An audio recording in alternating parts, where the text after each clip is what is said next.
Troy was real. You know the story of the Trojan War, right? Heroes, gods, the wooden horse, Achilles sulking in his tent, all that drama. For centuries, everyone just lumped it into the same category as Hercules fighting monsters or Zeus throwing lightning bolts. Great entertainment, but not actual history. Professors in the 1800s literally told their students, "This is just literature, kids, don't get fooled." Think about that for a second. Imagine if people told you the entire Lord of the Rings trilogy was written down as a history book, and people 1,000 years from now argued about whether hobbits were real. That's how people viewed the Iliad and the Odyssey. Nobody, and I mean nobody in mainstream scholarship, thought there was a real Troy, a real Helen, or a real war that launched 1,000 ships. And then comes this guy, Heinrich Schliemann. He was not a professional archaeologist. In fact, he was a wealthy businessman with a flair for the dramatic. But he also had this wild obsession. He believed Homer's epic poems weren't just stories. He was convinced they were hiding real places. Everyone laughed at him. They thought he was a crank, chasing bedtime stories. But in the 1870s, Schliemann packed up his money and went digging in Turkey, specifically at a hill locals called Isarluk. Now here's where the story gets wild. Schliemann starts digging, and what does he find? Not one, not two, but multiple layers of ancient cities stacked on top of each other, like a giant archaeological lasagna. And one of those layers? It matched the descriptions of Troy from Homer's poems. Fortified walls, massive gates, evidence of fire and destruction. He even claimed to have found a treasure hoard, which he dramatically called Priam's treasure, after the legendary king of Troy. Of course, historians debated him. Some said he destroyed layers by digging too carelessly. Others said he exaggerated. But the undeniable fact was, the city of Troy, was real. It actually existed. It wasn't just a fairy tale. The place where the legendary war supposedly happened was right there, under everyone's noses. Imagine the shock. For centuries, professors said, nope, doesn't exist. And suddenly, there it was. Stone walls you could touch. Arrowheads, burnt debris, a real city that had been fought over, burned, rebuilt, and remembered. And the best part? Modern archaeology has only strengthened the case. Today, we know that Isarluk shows evidence of a major conflict around the exact time Homer's epics describe. Was there really a giant wooden horse? Probably not in the cartoonish way the story tells it, but was there a clever military trick? Almost certainly. In ancient warfare, deception was as valuable as weapons. The Trojan horse might have been a poetic way to describe siege engines or hidden soldiers. So here's the twist. Homer, writing centuries after the supposed war, wasn't just telling bedtime stories. He was preserving echoes of a real event. His poetry became a time capsule, carrying fragments of truth through generations until someone dared to dig. Now, picture this. For years, people told you Santa Claus was fake, just a story. And then one day, someone pulls a sleigh out of the ground with reindeer harnesses still attached. That's basically what happened with Troy. The moral of the story? Sometimes myths aren't just myths. Sometimes they're memories. Distorted, exaggerated, turned into legend, but still, at their core, true. And that realization turned Troy from a bedtime story into one of the most fascinating archaeological finds in history. The city of Ur. If you've ever skimmed through the Bible or heard Sunday school stories, you might remember a quick mention of a place called Ur of the Chaldees. It's supposedly the hometown of Abraham, the guy considered the father of Judaism, Christianity, and Islam. Sounds important, right? But for centuries, scholars thought Ur was basically a spiritual metaphor, a kind of ancient shorthand for way back in the olden days. Nobody really believed it was a physical city you could walk through. Think about how crazy that is. Imagine if in 2,000 years, people thought New York City was just a symbol for a busy place, instead of an actual metropolis with skyscrapers and pizza shops. That's how people treated Ur. They thought it was part of the religious storytelling package, not a pin you could stick on a map. But then the 1920s happened, and with it came one of the most jaw-dropping archaeological digs of all time. Enter Sir Leonard Woolley, a British archaeologist with a knack for finding stuff people thought didn't exist. He went to southern Iraq, near the banks of the Euphrates River, to check out a series of mounds locals called Tel el-Mukayir. From the surface, it looked like nothing more than big dusty hills.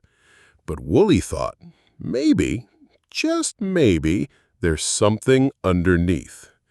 What he uncovered was mind-blowing.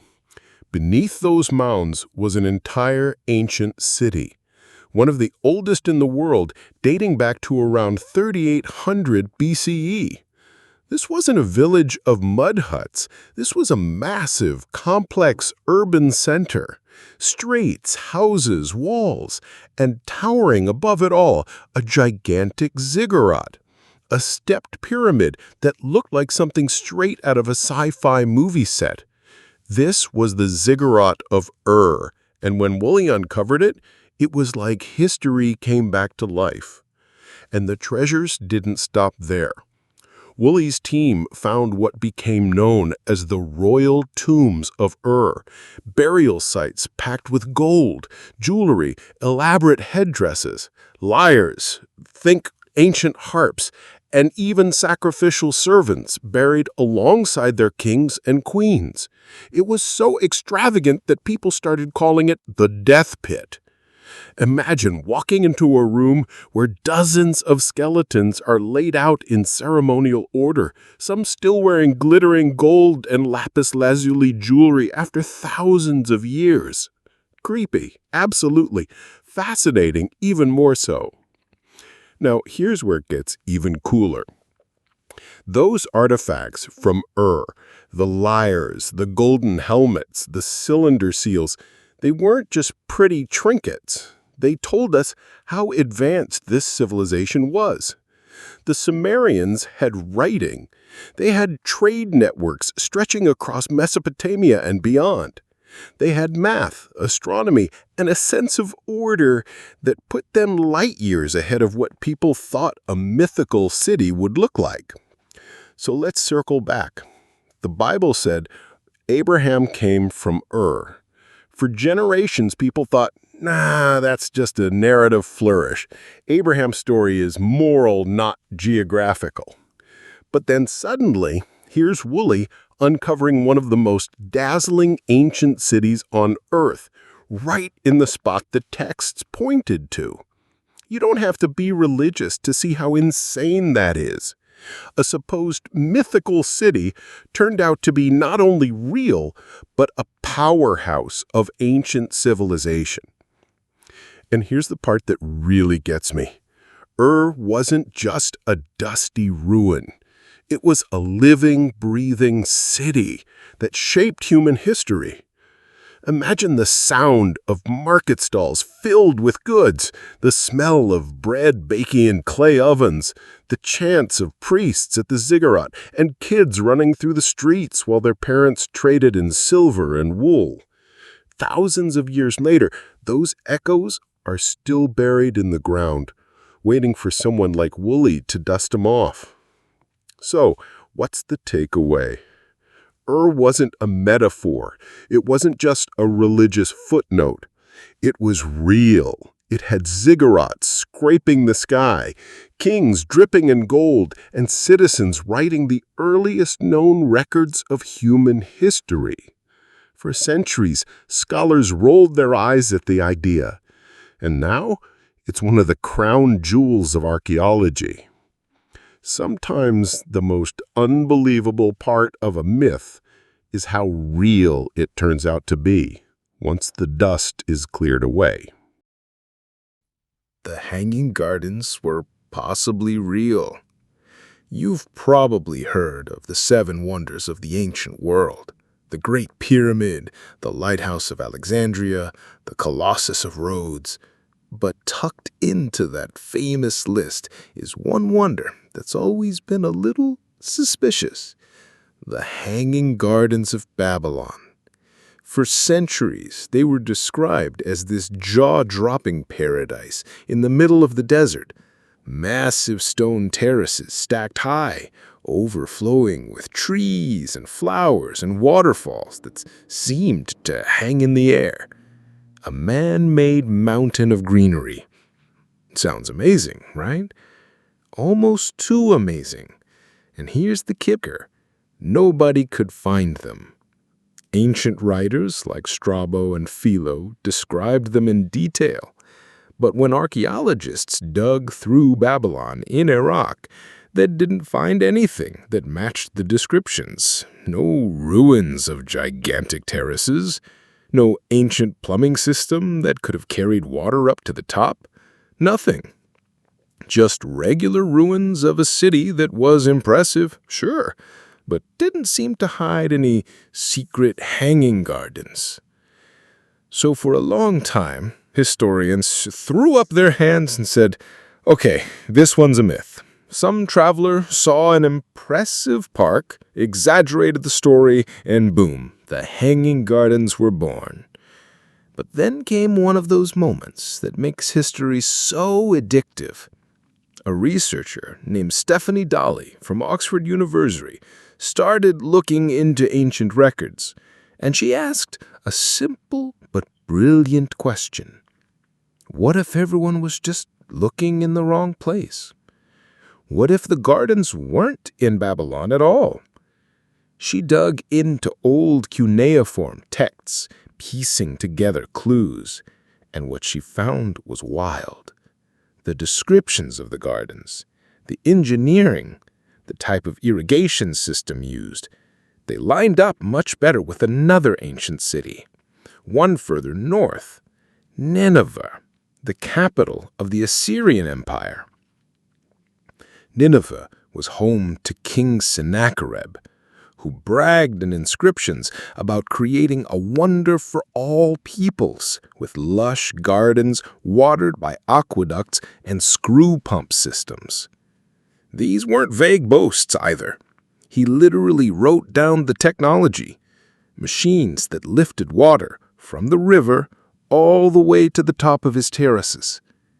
And when archaeologists examined the ruins of Nineveh, they actually found evidence of massive aqueducts carved into the landscape, capable of delivering water across miles of desert.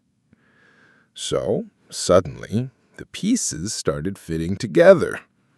Maybe the Hanging Gardens weren't in Babylon at all. Maybe later historians got the city wrong. It's like in 2,000 years, people mixed up Paris and London and thought the Eiffel Tower was actually in Big Ben's backyard. Easy mistake, but it changes everything. Now, imagine how shocking this would have been in the ancient world. You're a weary traveler crossing the scorching Mesopotamian plains, and then you stumble into a city where, out of nowhere, there's this massive artificial mountain draped in green, waterfalls pouring down the stone, palm trees swaying on top.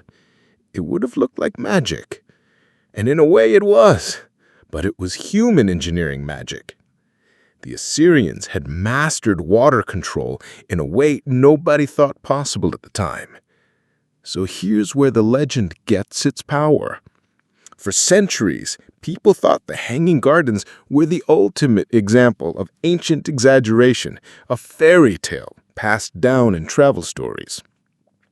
But now we've got a plausible case that they actually existed, just not where we thought. Not in Babylon under King Nebuchadnezzar, but in Nineveh under King Sennacherib. And isn't that the most myth-busting history twist ever? The wonder of the world was real, but it had a passport error. Everyone kept looking in the wrong city. So next time someone tells you the Hanging Gardens were just a myth, you can tell them, actually, the evidence says otherwise. They probably were real. We just had to recheck the map. Amazon warrior women.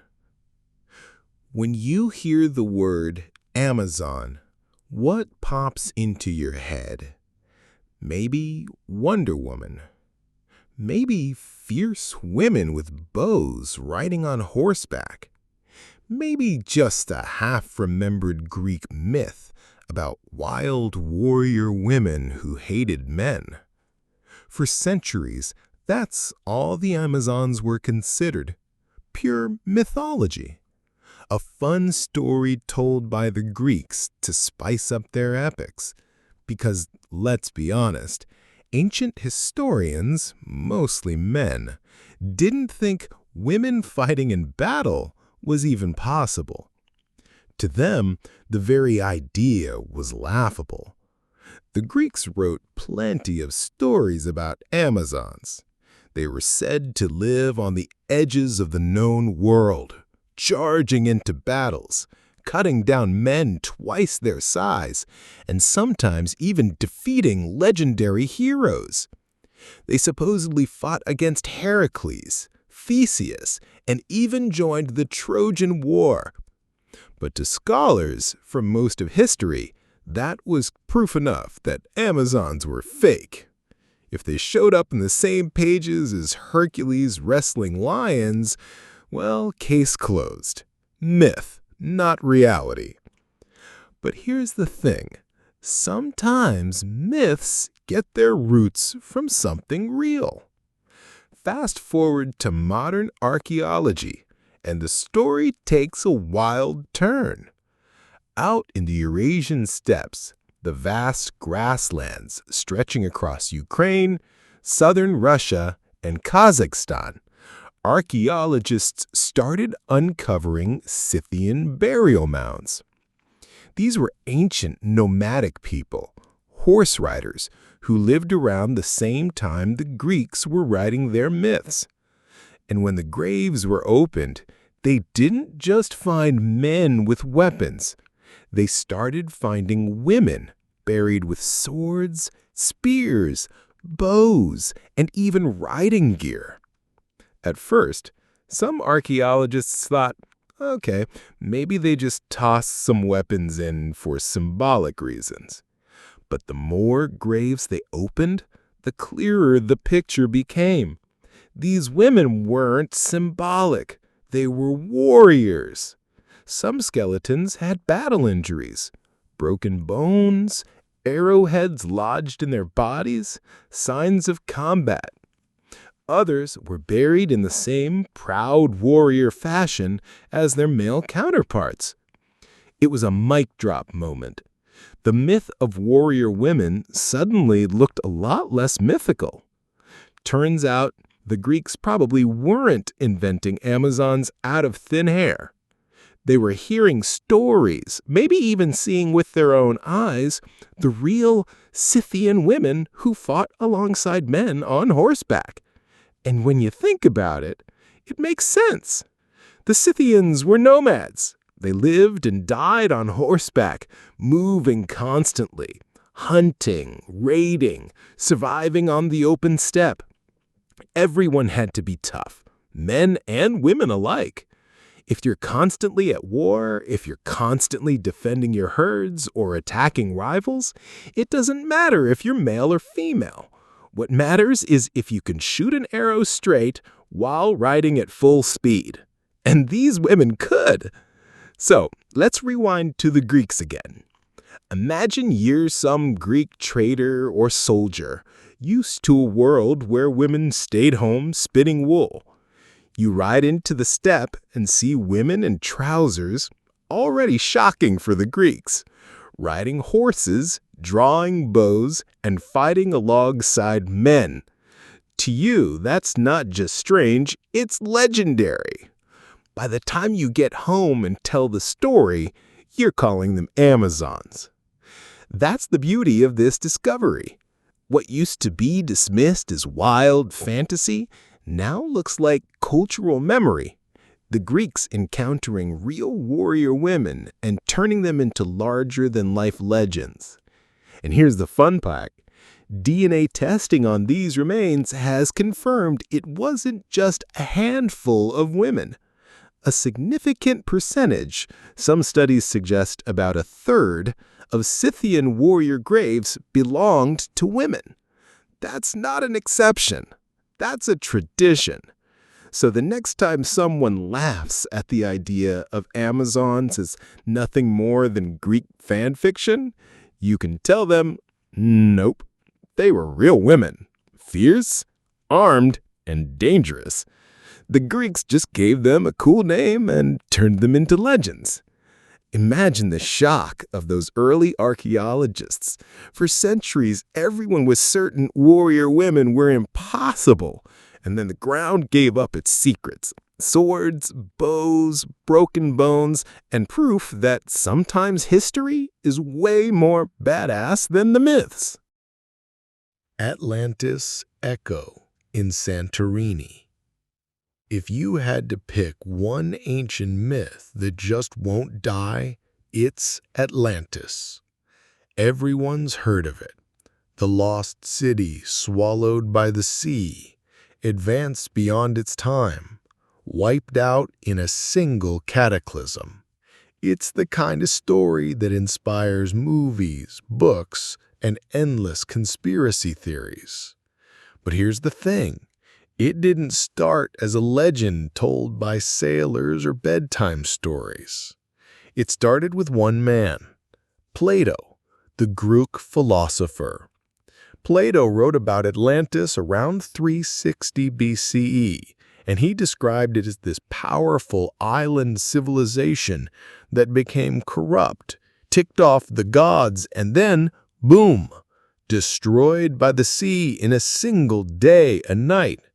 For centuries, people debated whether he was talking about a real place or just making up an allegory to teach a lesson. Scholars leaned hard toward the allegory side. After all, no one could find Atlantis on a map, and every treasure hunter who claimed to had nothing but vague guesses. But then history threw us a curveball. Enter the island of Thera. Today we call it Santorini, the gorgeous Greek tourist spot with white houses perched on cliffs. Around 1600 BCE, Thera was home to a thriving Minoan civilization, part of the same culture that built the Palace of Knossos on Crete with its labyrinth-like halls. These people were advanced. They had indoor plumbing, stunning art, complex trade systems. And then, one of the biggest volcanic eruptions in human history ripped their world apart. The eruption of Thera wasn't just a little puff of smoke. This was a cataclysm. The explosion tore the island apart, sending ash high into the sky, triggering tsunamis that slammed into Crete and beyond. Imagine the sound of the earth tearing open, waves devouring coastlines, entire towns swallowed overnight. When archaeologists later uncovered the buried city of Akrotiri on Santorini, it was eerily preserved under volcanic ash, like a prehistoric Pompeii. Streets, houses, frescoes, a snapshot of a world frozen in its last moments. Now, let's line this up with Plato's description. An advanced civilization, living on an island, struck down suddenly by the sea in a single catastrophic event. Sound familiar? Many historians think so. It's not proof Atlantis was real in the exact way Plato told it, but the parallels with the Thera eruption are too strong to ignore. And here's a fun twist. Plato wasn't writing recent history. He claimed the Atlantis story came from the Egyptians, passed down through generations. That means he was already talking about something ancient by his standards.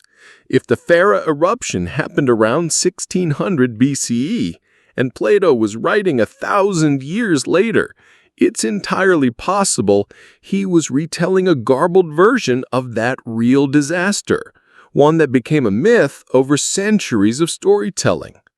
So, is Santorini Atlantis? Probably not in the way Hollywood wants you to think. There weren't aliens or laser beams or golden flying machines. But was it the root of the story? That's where things get interesting. For the people who lived through it, the eruption was apocalyptic. To survivors on nearby islands, it would have felt like the gods were literally tearing the world apart. And if you think about how stories evolve, it makes sense. Real events get retold, exaggerated, mythologized, until they become legends of lost worlds. The buried city of Akrotiri adds another layer. Walking through its preserved rooms today, you see frescoes of dolphins, ships, and bustling urban life. It's haunting because you know these people had no idea their world was about to vanish. One day they were painting walls with sea life. The next they were buried under meters of ash. That's the kind of real human tragedy that fuels legends for thousands of years. So the next time someone shrugs off Atlantis as just a story, remember this: the heart of the myth may not be fiction at all. It may be the cultural echo of a real civilization, the Minoans of Thera, erased almost overnight by one of the greatest volcanic events in history. Atlantis might not be sitting under the Atlantic Ocean waiting for scuba divers, but in the shattered cliffs of Santorini, the myth feels less like fantasy and more like memory. Vikings in America. Okay, let's start with something wild.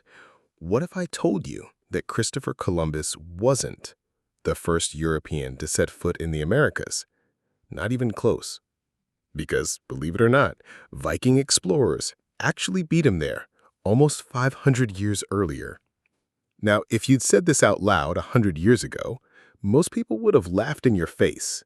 They'd say, sure, the Vikings, those horned helmet guys, just casually sailed across the Atlantic with no maps or GPS. Yeah, right.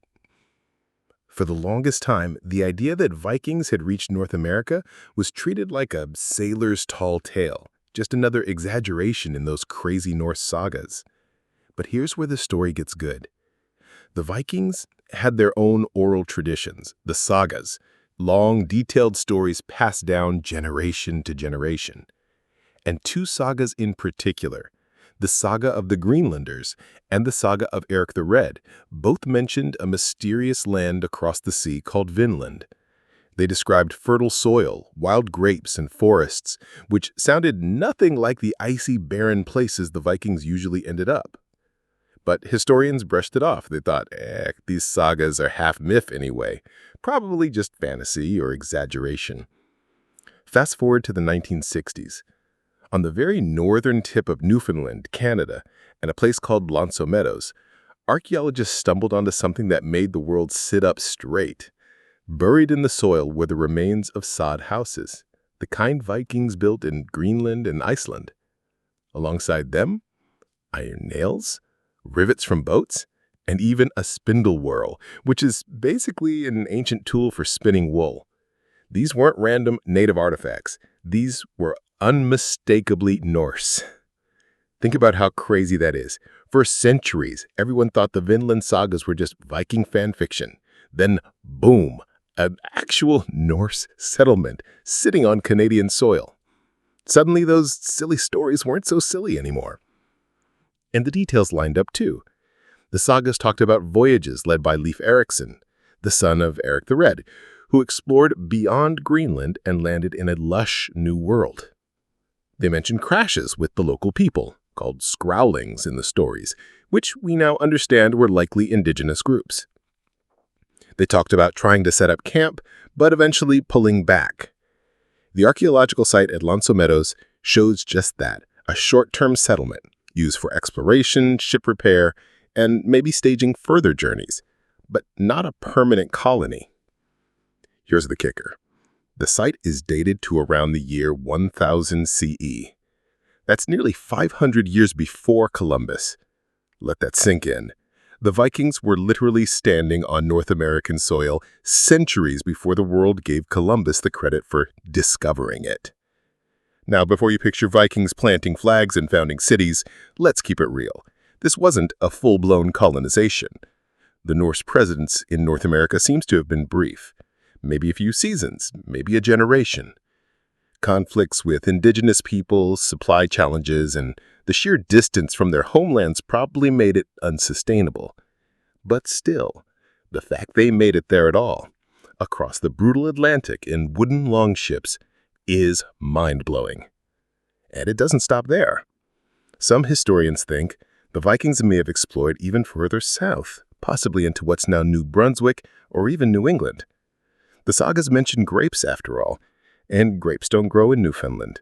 That means they must have gone further south than Lanzo Meadows. If true, it would mean the Vikings saw parts of mainland North America long before Europeans came back in the Age of Exploration. So next time you hear someone casually throw around Columbus as the first European in America, you got a little secret. Leif Erikson and his crew were camping on Canadian shores half a millennium earlier.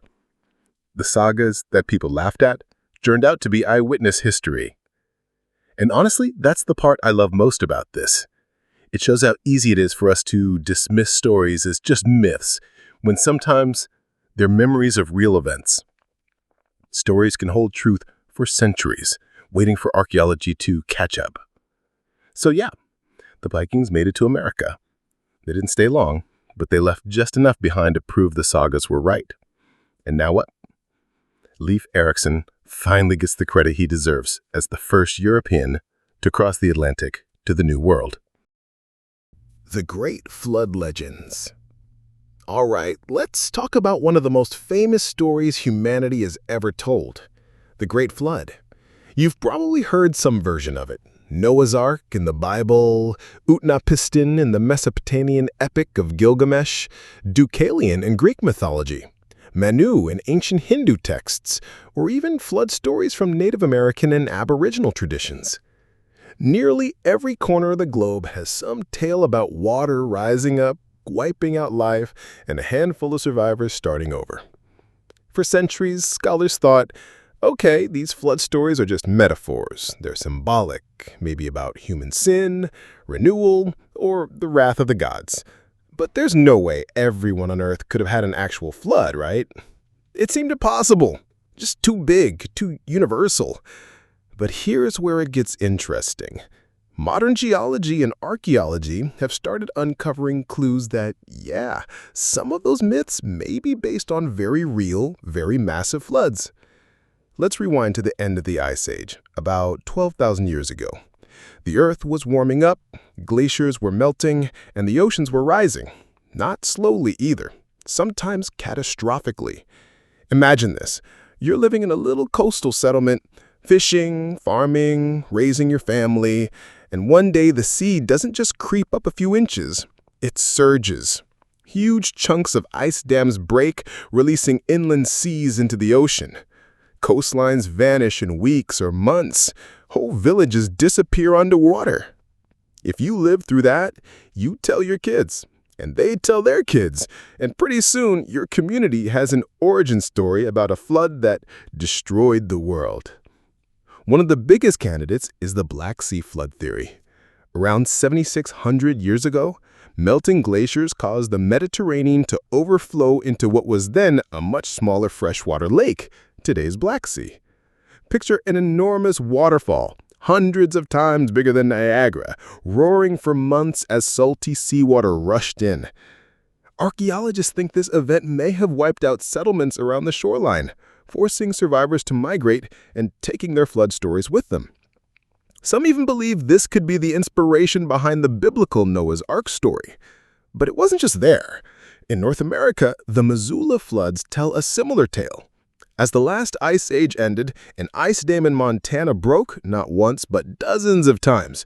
Each time it unleashed a wall of water that swept across Washington state, carving giant canyons, moving boulders the size of houses, and creating temporary inland seas. Indigenous groups in the region have flood stories that eerily line up with these geologic events. And then there's the global ocean rise itself. Between 20,000 and 7,000 years ago, sea levels rose more than 120 meters. That's almost 400 feet. That means coastlines that people once called home are now miles underwater. Ancient shorelines in places like India's Gulf of Kambat or the so-called sunken cities off Japan hint that people really did watch their worlds vanish under the waves. So what we once brushed off as just myth is starting to look more like ancient eyewitness reporting. No, it wasn't one single worldwide flood. Sorry, Hollywood. But there were dozens of massive, devastating floods across different regions, all happening within a few thousand years of each other. And when your whole world is your valley, your village, or your island, a flood that destroys everything you know really does feel like the end of the world. And here's the part that blows my mind. These stories survived. Think about how long you've held on to a childhood memory. Maybe a vacation, a scary storm, a weird dream.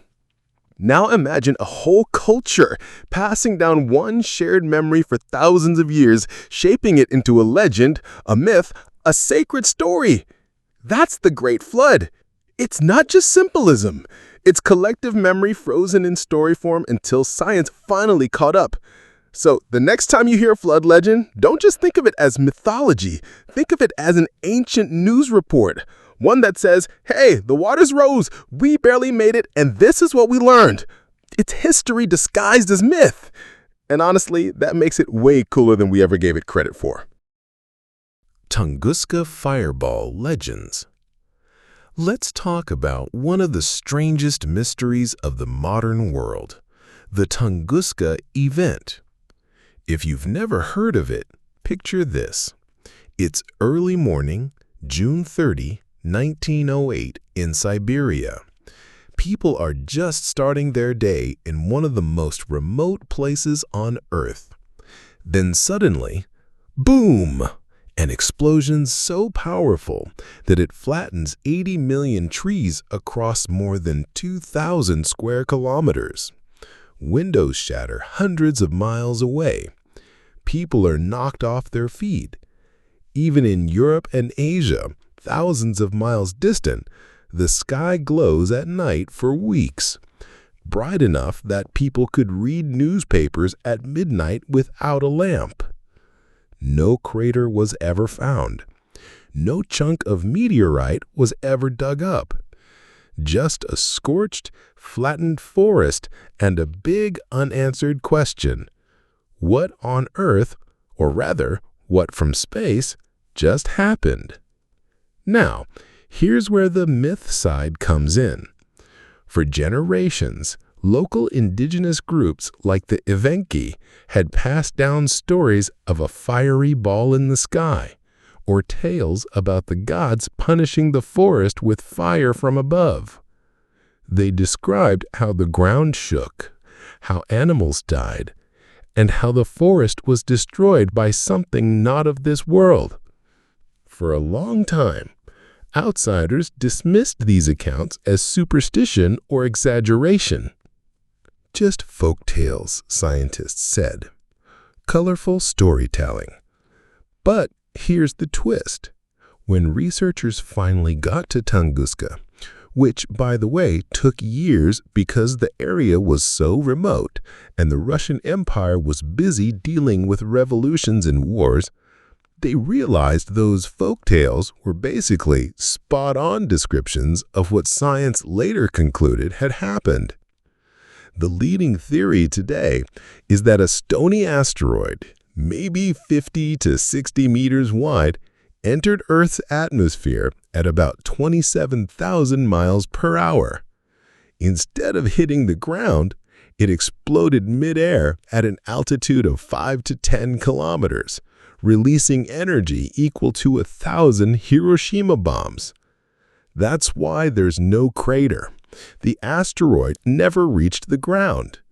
And that's exactly the kind of thing the Evenki people were describing when they talked about a fireball in the sky that destroyed everything without leaving behind a giant hole. Now, let's pause for a second and imagine this. You're living in Siberia in 1908. No internet, no radio, no idea what an asteroid even is. One morning, the sky literally catches fire. The ground shakes like an earthquake. The forest, your hunting grounds, your shelter, your source of life, goes up in smoke. You'd remember that. You'd tell the story. And honestly, you'd probably describe it as the gods being angry, or the sky itself attacking you. The amazing part is that the Evenki tales weren't wrong. They didn't need telescopes or physics equations to describe what they saw. They just recorded it in the language and culture they had. And modern science, with all its satellites and labs, came back a century later and basically said, yep, they nailed it. And here's the kicker. Tunguska wasn't unique in terms of storytelling. All over the world, there are myths about fire falling from the sky. Ancient Chinese records talk about stars falling like rain. Indigenous Australians tell stories of fiery visitors that burned the land. Native American traditions speak of sky fires that reshaped rivers and forests. For a long time, people lumped those in with mythology, just campfire tales. But Tunguska shows us that sometimes those stories are literal eyewitness accounts of cosmic events, remembered and passed down. What's wild is that Tunguska had happened just a few hours later, when the Earth had rotated a bit more. The fireball would have exploded over St. Petersburg, a major city at the time. Millions of people might have died.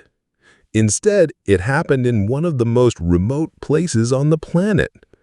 That's probably the only reason it's a mystery of history and not one of the greatest human disasters ever.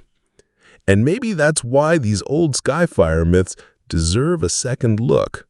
Because what if some of those legends aren't just symbolic?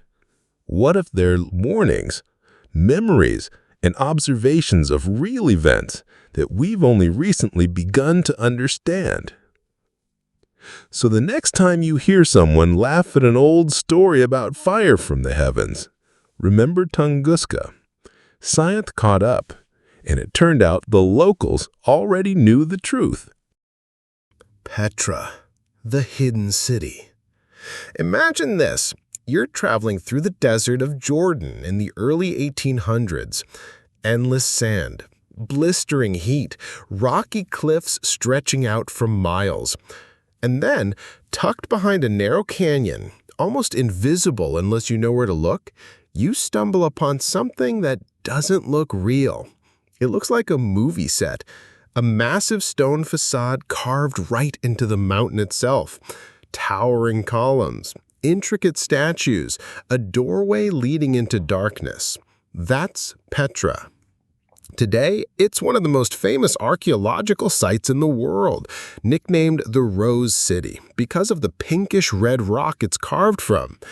But for centuries, Europeans believed it was just a legend, a mythical city whispered about by traders and locals, a desert Atlantis. The Bedouin tribes who lived in the region always knew about Petra. They told stories of a lost city hidden among the rocks, with treasures sealed away inside. They called it the Place of Ghosts. To them, it wasn't really lost. It was just protected, guarded by the desert and by their own secrecy. But outsiders, they thought it was just another desert myth, Who in their right mind would carve an entire city out of stone in the middle of nowhere? Then, in 1812, a Swiss explorer named Johann Ludwig Burckhardt tricked his way into seeing it. He disguised himself as a local Arab, claimed he wanted to make a sacrifice at a nearby tomb, and persuaded his Bedouin guide to take him there.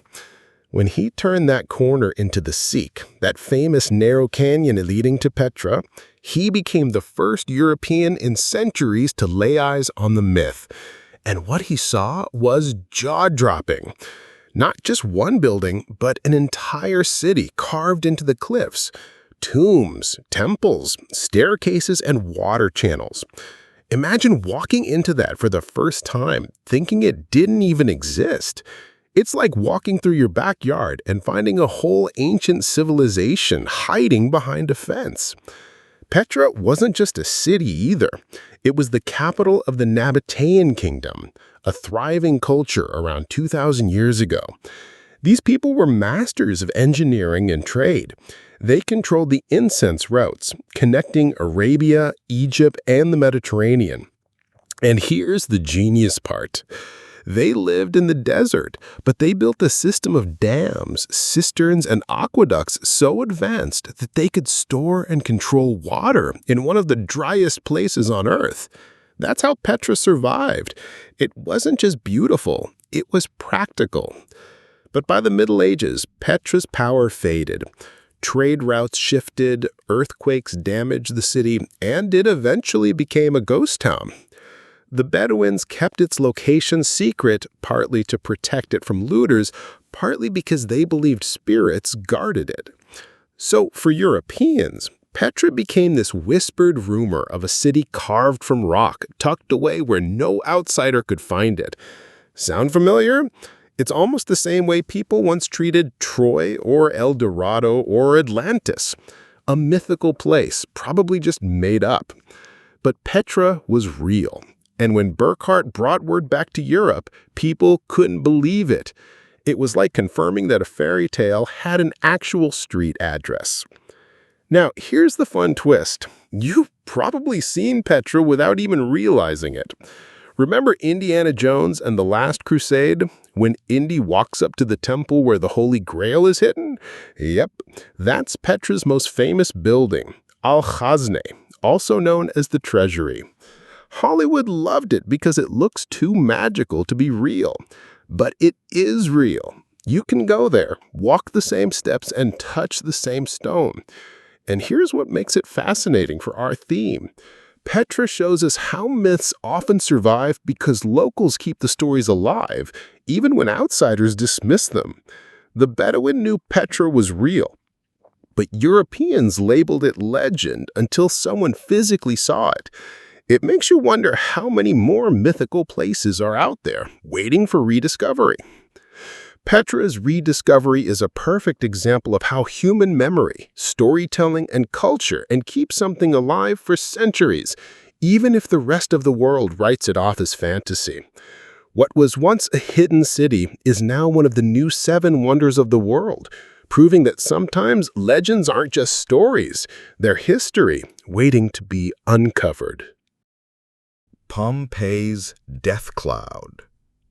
Picture this. You're sitting at home, maybe enjoying lunch, maybe gossiping with your neighbors, when the ground suddenly shakes. You look up, and instead of a blue sky, you see a monstrous column of ash and smoke rising into the air, so tall it looks like the heavens are on fire. That's what happened in 79 AD. When Mount Vesuvius erupted and unleashed hell on the Roman cities of Pompeii and Herculaneum. Now, here's the thing. For centuries, people had heard strange stories about Pompeii. Ancient writers like Pliny the Younger described how people were frozen in place, almost as if time itself had stopped. Whole crowds, mid-run, mid-scream, mid-prayer, suddenly locked in eternal stillness by a death cloud. To later generations, that sounded more like myth than history. A little too poetic, a little too dramatic, right? bodies frozen like statues. Come on. But when archaeologists finally started digging in the 1700s, the myth turned into a reality, and it was even creepier than anyone expected. At first, they found buildings, frescoes, streets, even graffiti preserved under layers of volcanic debris. That was already jaw-dropping. It was like someone had pressed pause on an entire Roman city. But then came the real shock. They discovered hollow cavities in the hardened ash. These cavities were the exact shape of human bodies. See, when Vesuvius erupted, people were buried alive in hot ash. Their bodies eventually decayed, leaving behind empty spaces in the hardened volcanic material. And here's where it gets both scientific and eerie. Archaeologists realized they could fill those cavities with plaster.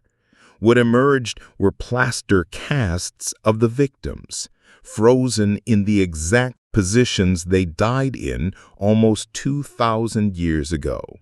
Some were crouched over, shielding children. Others were sprawled on the ground, arms outstretched. A few looked like they were still running. Their expressions, even the folds of clothing, were captured forever. So those mythical accounts of people locked in place by a death cloud, 100% true. If anything, the truth was more horrifying. Pompeii gave us what no other ancient disaster really had, a direct window into the last moments of ordinary people's lives. Not kings, not generals, not famous names from history, just shopkeepers, bakers, slaves, mothers, kids, all of them frozen in time. And let's not forget, the eruption itself was unlike anything most people today could even imagine. Pliny the Younger described it as a cloud like a pine tree, a giant pillar that climbed the sky, then collapsed and rained down ash, pumice, and toxic gases. People who didn't die from the initial blast suffocated as the cloud rolled in. It wasn't just lava, it was this choking mix of superheated gas and ash called a pyroclastic flow, moving faster than a car and hotter than an oven. Imagine trying to outrun that. Here's the creepy detail that always sticks with me. Some victims were found with coins still clutched in their hands. Others were holding keys as if trying to escape back into their homes. There's even one cast of a dog, still chained up, its body twisted in agony. It's heartbreaking, but it also makes Pompeii feel so real. These weren't faceless, ancient people from a textbook. They were just like us, caught in a nightmare. For centuries, people thought the frozen-in-time part of Pompeii was just a dramatic legend. But the plaster casts proved it was no exaggeration. The volcano literally immortalized their final moments. That's why Pompeii hits differently compared to other archaeological sites. It's not just ruins and broken pottery. It's life and death stopped mid-motion. And here's where it connects back to the theme of myths proven true. We like to think ancient writers were exaggerating, adding flair to their stories, but sometimes they were just telling it like it was. The death cloud of Pompeii wasn't poetic license. It was a terrifying reality, confirmed centuries later by science. Today, when you walk through Pompeii, you see streets, bakeries, bathhouses, even political graffiti on the walls that says things like, "Vote for Lucius." It's eerily familiar, like walking through a modern neighborhood that suddenly fell silent. And then you turn a corner, and you see the casts. A mother shielding her child. A man collapsed on the floor. And it hits you. These aren't myths. These were real people, living normal lives, until one afternoon, when the sky fell. That's why Pompeii continues to haunt us. It's not just an archaeological site. It's a story with a myth turned out to be true, and the truth turned out to be far scarier than the legend. Minoan bull leaping. Okay, so let's talk about one of the wildest myths from ancient Greece, the idea that people used to literally leap over bulls. Yeah, you heard that right. Running straight at a charging bull, grabbing its horns, and flipping over its back like some kind of ancient stuntman. For a long time, most people thought, no way, that's just a tall tale. After all, it sounds like something out of a superhero movie, not real life. But here's the thing. It actually was real. If you've ever heard of the Minoans, the mysterious Bronze Age civilization that lived on the island of Crete thousands of years ago, you probably know them from the myths about King Minos, the labyrinth, and the Minotaur. That half-man, half-bull monster lurking in a maze? Total legend. But the part about bulls being central to Minoan culture? Spot on. Archaeologists digging at Knossos, the massive palace complex on Crete, started uncovering these incredible frescoes, wall paintings that showed men and women doing this exact thing, facing down massive bulls and vaulting right over their backs. Not once, not as some one-off crazy stunt, but as a repeated cultural practice. They weren't exaggerating. Bull leaping was real. Now let's pause for a second. Can you even imagine the guts it would take? Picture yourself standing in an arena, heart pounding as a snorting, muscle-packed bull lowers its head and charges at you. The ground shakes, the crowd gasps, and in that split second, instead of diving out of the way like any sane person would, you run straight toward it, grab its horns, and launch yourself into a flip. If you mistimed even by a fraction of a second, game over. So why would anyone do this? That's where things get really interesting. For the Minoans, bulls weren't just animals. They were symbols of power, fertility, and even a link to the divine.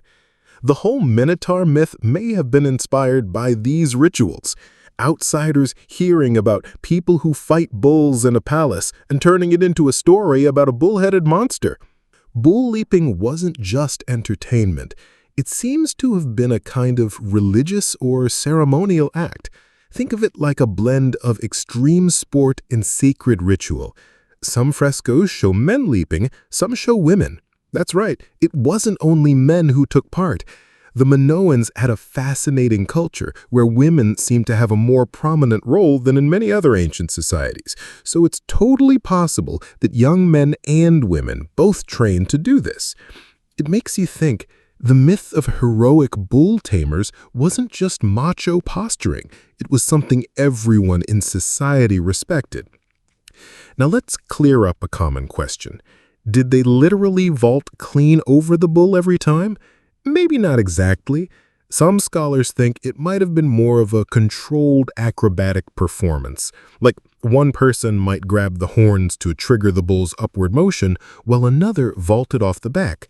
Others think it was exactly what it looks like, a solo stunt where you flip right over the bull's spine. Either way, it's insane. And this isn't just a one-off picture either. Archaeologists have found multiple depictions, plus little figurines and artifacts showing bull leaping in different poses. That's proof it was a major part of Minoan culture, not just some artist's imagination. Here's the part I love. For centuries, when people read about Greeks telling stories of bull games, they laughed it off. Nobody in their right mind would try to vault over a bull. That's pure myth. But when the ruins of Knossos were uncovered in the early 20th century and those frescoes came to light, everyone had to eat their words. The myth turned out to be rooted in reality again. And honestly, it gives the whole Minotaur story a new spin.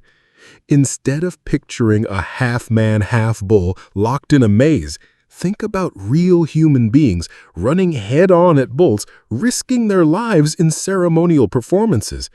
Outsiders might have heard about these rituals and thought, wait, they've got bull people in there? That's how myths get born, through real practices that sound unbelievable to anyone who isn't there. There's also this deeper layer. Bull leaping wasn't just about showing off. Some researchers think it represented humanity's attempt to harmonize with nature. Instead of killing the bull, like in Roman gladiator games or Spanish bullfights, the Minoans vaulted over it, almost like they were dancing with it. It's pretty mind-blowing when you think about it. It wasn't destruction, it was coexistence. Dangerous coexistence, sure, but symbolic all the same. So what do we take from this? That some of the wildest-sounding myths have kernels of truth. The Greeks weren't just spinning stories when they talked about bull rituals. The Minoans really did run at charging bulls and flip over them. They built an entire culture that put bulls at the center of their religion, art, and even entertainment. And thanks to the rediscovery of Knossos, we now know those myths weren't exaggerations. If anything, they were underselling how insane it really was. In other words, bull leaping was the original extreme sport, mixed with religion, wrapped in myth, and somehow pulled off by real people who were braver or crazier than most of us today. The Amazigh Berber matriarchs. All right, let's talk about something that flips the whole ancient history was all about men idea on its head.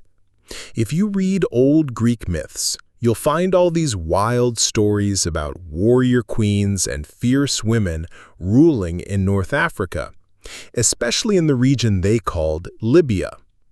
Now, for centuries, most people treated those tales like pure fantasy, basically lumped in with dragons, cyclopes, and gods throwing thunderbolts. Warrior queens leading armies, women ruling entire tribes. To ancient male historians, that sounded like fiction. But here's where it gets really interesting. Modern discoveries show those myths weren't completely made up. The Amazigh people, also called the Berbers, who have lived in North Africa for thousands of years, did have powerful women leaders, and in some cases, entire matriarchal structures where women held serious authority. Suddenly, those Greek myths don't sound so outlandish anymore. Let's rewind a bit. The Greeks told stories of Libyan queens who were so powerful that they could rival the gods. One of the most famous was Queen Miriam, sometimes confused with later legends of warrior women. They also spoke of entire tribes of female fighters in North Africa, similar to how they described the Amazons. For a long time, historians just shrugged and said, sure, sounds like a good bedtime story, but definitely not history. But archaeology and oral traditions of the Amazigh people paint a different picture. For example, Amazigh culture has long celebrated legendary female rulers like Tinhinan, who is considered the ancestor queen of the Tuareg people. Her tomb, discovered in the Sahara in the 1920s, contained rich artifacts, jewelry, and evidence that she was a revered matriarch who founded dynasties. That's not myth, that's history carved into stone. Then you've got figures like Kahina, a Berber queen from the 7th century CE who led resistance against the Arab invasions of North Africa. She wasn't just a token leader either. She commanded armies, inspired loyalty, and became a symbol of freedom and defiance. In Amazigh oral traditions, she's remembered as both a warrior and a prophetess. Sound familiar? That's exactly the kind of larger-than-life figure the Greeks wrote about centuries earlier. So what's going on here? Why did the Greeks tell stories of warrior queens in Africa that match real women who came later? Well, think about it. When Greek travelers, traders, or mercenaries came in contact with North Africa, they might have seen glimpses of societies where women held more power than in Greece. To the Greeks, used to their own patriarchal system, that must have seemed shocking, even mythic. Imagine a Greek soldier returning home and saying, "You won't believe this. Out there in Libya, Women rule. They lead armies. They own land. They sit on thrones. By the time those stories got passed down, they became half myth, half truth. Another fascinating angle, some historians argue that the famous Greek Amazons, those mythical warrior women, might have been inspired not only by Scythian women on the Eurasian steppe, who we now know fought in battle, but also by tales of Amazigh matriarchs in Africa. The Greeks basically took stories of real women leaders, exaggerated them, and wove them into their mythology. So the Amazons you picture with bows and shields, they might be an echo of Berber queens just as much as steppe warriors. And here's the kicker. The Amazigh weren't shy about honoring women in leadership. In their culture, lineage was often traced through women. Property could pass through female lines, and oral traditions kept the memory of queen matriarchs alive for centuries. Even the name Amazigh has been linked by some to meanings of freedom and noble lineage, ideas deeply tied to their identity, with women right at the center. Now think about how radical this was compared to most ancient societies. In Greece, women were largely shut out of politics.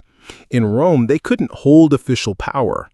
But in North Africa, you had women sitting at the top of the hierarchy, commanding warriors and shaping the destiny of entire tribes. No wonder the Greeks thought it sounded mythic. To them, it was almost unimaginable. Here's where it ties back to the myths. When we hear old stories about Libyan warrior queens or tribes of women who fight like men, we shouldn't just laugh them off as fairy tales. We should recognize them as distorted memories of real historical practices. The Greeks might have embellished, sure, maybe they added in some divine powers or magical weapons, but the core idea of powerful women rulers in Africa, that checks out. And honestly, it changes the way you look at history. We tend to think of myths as completely made up, but again and again, we're seeing they're like old photographs, blurry, faded, and exaggerated, but still showing glimpses of something real. The Amazigh matriarchs proved that. They weren't fantasies. They were flesh and blood leaders whose legacies survive both in oral traditions and in the ruins they left behind. So next time you hear about warrior queens and myths, remember, they weren't just legends to entertain. They were reflections of real societies where women didn't just stand beside men. Sometimes they stood above them, leading the charge. The Golden City of Ubar. Okay, picture this. A city so legendary, people started calling it the Atlantis of the Sands. That's Ubar. For centuries, it lived mostly in old Arabian tales and scraps of Islamic texts. A dazzling city hidden in the desert, rich from the trade of frankincense, and then swallowed up by the sands as punishment for arrogance. Sounds like something straight out of Indiana Jones, right? A glittering desert city, lost forever, waiting for some explorer with a fedora to stumble across it. And for the longest time, that's exactly how scholars treated it, as nothing more than a campfire story. They said, sure, nice legend, but it's just a morality tale, not history. Think of it like El Dorado in South America or Shangri-La in the Himalayas, a symbol, not a real place. But then technology stepped in, not with a whip and a torch, but with satellite imagery. Back in the 1990s, researchers started using NASA satellite imaging to study the empty quarter of Arabia, one of the harshest, most desolate deserts on Earth. And what did they see? Tracks. Faint, ancient caravan routes like ghostly highways stretching across the sand. And guess what those routes converged on? A specific spot in southern Oman. So a team of archaeologists thought, what the heck, let's go check it out. And when they dug there, they found ruins. Not just random stones, ruins of a settlement with towers, walls, and signs of long-distance trade. Suddenly, the Atlantis of the Sands didn't seem like a bedtime story anymore. They had stumbled on what locals had always whispered about, the remains of Ubar. Here's the wild part. Ubar's riches came from frankincense. Today, we mostly think of frankincense as something you might smell in a church or a fancy candle shop. But back in ancient times, it was liquid gold. This resin, harvested from special trees in Oman, was used in rituals, perfumes, and medicine all across the ancient world. Egyptians wanted it, Romans wanted it, Indians wanted it. And Ubar? It sat right on the crossroads of that trade. Caravans loaded with incense would pass through the city, turning it into a hub of wealth. That's why legends described Ubar as a golden city. It wasn't literally made of gold, but the wealth flowing through it made it shine in people's imagination. And like many ancient trading hubs, it got wrapped in stories of pride and downfall. The Quran even references a people called Iram of the Pillars, describing a mighty settlement in the desert that was eventually destroyed because its inhabitants grew arrogant and turned away from righteousness. Some believe that Iram is actually Ubar, a poetic description of the same place. Now, how did Ubar fall? This is where history and legend blur. The stories say it was swallowed up by the desert as divine punishment, which sounds dramatic. Archaeology suggests a more natural but still catastrophic explanation. The city depended on underground water sources, and when a massive limestone cave beneath the settlement collapsed, the water dried up, trade routes shifted, and the once bustling hub was abandoned. Over time, the sands literally buried what was left. So in a way, both the myth and the science are true. The city did fall into a sinkhole, and the desert did reclaim it. But let's pause here.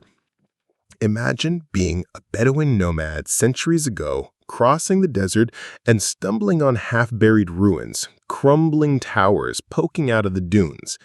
You'd tell stories too. You'd say this was once a city of kings, cursed by God and swallowed whole. That's how myths are born. Little bits of real history wrapped in mystery, retold until they sound like fantasy. And here's the part that makes Ubar so fascinating. If not for modern technology, we might still be dismissing it as nothing more than a legend. Satellites orbiting hundreds of miles above Earth basically gave us the first clue that this myth was real. That's like science teaming up with folklore to solve a mystery. So, the golden city of Ubar wasn't entirely golden, and it wasn't entirely mythical. It was a real desert hub, rich off frankincense, thriving until nature pulled the rug out from under it. But its memory survived in poems, scriptures, and legends for centuries. Proof that people don't just forget cities that shine that brightly. And maybe that's the real magic of Ubar. It shows us how human memory works. We lose the details, exaggerate the drama, but the core truth hangs on until someone digs it up again. A reminder that when it comes to myths, you should never be too quick to laugh them off. Sometimes the desert really is hiding treasure. Cyclopean walls. Okay, let's set the scene.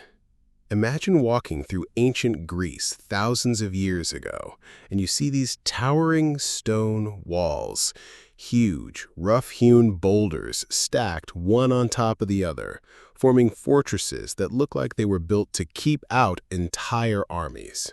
Now, these stones weren't just heavy. We're talking blocks so massive that even with today's machinery, you'd break a sweat figuring out how to move them. Naturally, the people who saw these walls back in the day said, yeah, no way humans did this. Giants must have built them.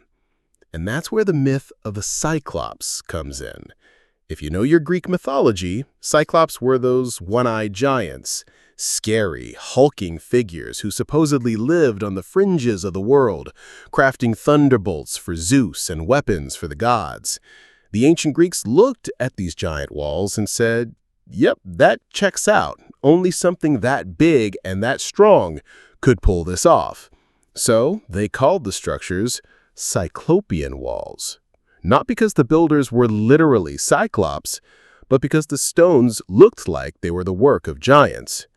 For a long time, that explanation held up. After all, without cranes, bulldozers, or advanced math, how could puny humans possibly build something that massive? Fast forward to the 18th and 19th centuries, and European scholars visiting Greece weren't much better. They saw the same walls and thought, okay, this is either mythical nonsense or maybe some lost super civilization did this. Regular Mycenaean Greeks, no chance. But here's the kicker. Archaeology came to the rescue. When archaeologists started systematically digging around places like Mycenae, Tiryns, and Argos, they realized something shocking. These giant-built walls were very much human-made. The Mycenaeans, a Bronze Age civilization that thrived in Greece from around 1600 to 1100 BCE, had the skill, organization, and manpower to move those stones. They didn't have cranes, but they had ingenuity. Ramps, levers, teamwork, the same clever tricks humans have used for thousands of years to outsmart physics. Now, why did they build walls this massive? Security. The Mycenaeans weren't messing around. They lived in a world of constant warfare, raids, and shifting alliances, and their cities were both centers of power and prime targets. If you were a Mycenaean king sitting on piles of wealth, you wanted walls that screamed, "Don't even think about it." And massive blocks were not only practical for defense, but also psychological weapons. Imagine being an invading army and rolling up to a fortress with walls so huge that they look like the work of gods or giants. That's intimidation on a whole new level. But let's get real for a second. If you or I were standing there centuries later, without modern explanations, wouldn't we also assume giants were involved?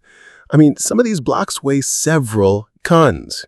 No mortar, no neat little bricks, just raw stone fitted together so tightly that even today you can barely slip a piece of paper between them. It feels more supernatural than human. That's why myths like these stick, because they give a kind of magical explanation to something that looks impossible. And it's not just in Greece.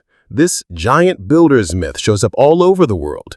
In Peru, the Inca stone walls in Cusco sparked the same kind of legends. In Ireland, huge ancient tombs were said to be built by giants. Humans everywhere seem to look at oversized architecture and say, nope, couldn't have been us, must have been something bigger. It's almost like our default explanation, before archaeology steps in, is to hand the credit to mythical beings. Back to Greece, once archaeologists confirmed the Mycenaeans were behind the walls, the narrative changed. Suddenly, these weren't the ruins of some mythical people. They were tangible evidence of a powerful Bronze Age civilization that predated classical Greece. And that was huge, because for centuries people thought Homer's epics, stories like the Iliad and the Odyssey, were just fairy tales. But here was the ruins of Mycenae, the so-called city of Agamemnon, standing strong, proving that at least part of Homer's world was rooted in reality. So here's the takeaway. The Cyclonic walls show how myths and history are often two sides of the same coin. People saw something mind-blowing, didn't know how to explain it, and filled the gap with giants. Turns out, it wasn't giants. It was just humans being ridiculously clever and determined. But in a way, the myth still makes sense, because when you look at those walls, they do feel larger than life. And that's the magic of history.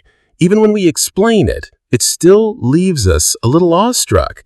So the next time you hear a myth about giants building cities, don't roll your eyes too fast. It might just be a memory of real human achievements, so impressive that people were the only way they could explain them was to say, yeah, giants must have done it. The Rosetta Stone's magic. All right, picture this.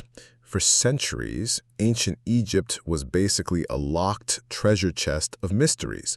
We had pyramids, temples, statues, and walls covered in thousands of little carvings, hieroglyphs, but no one could read them.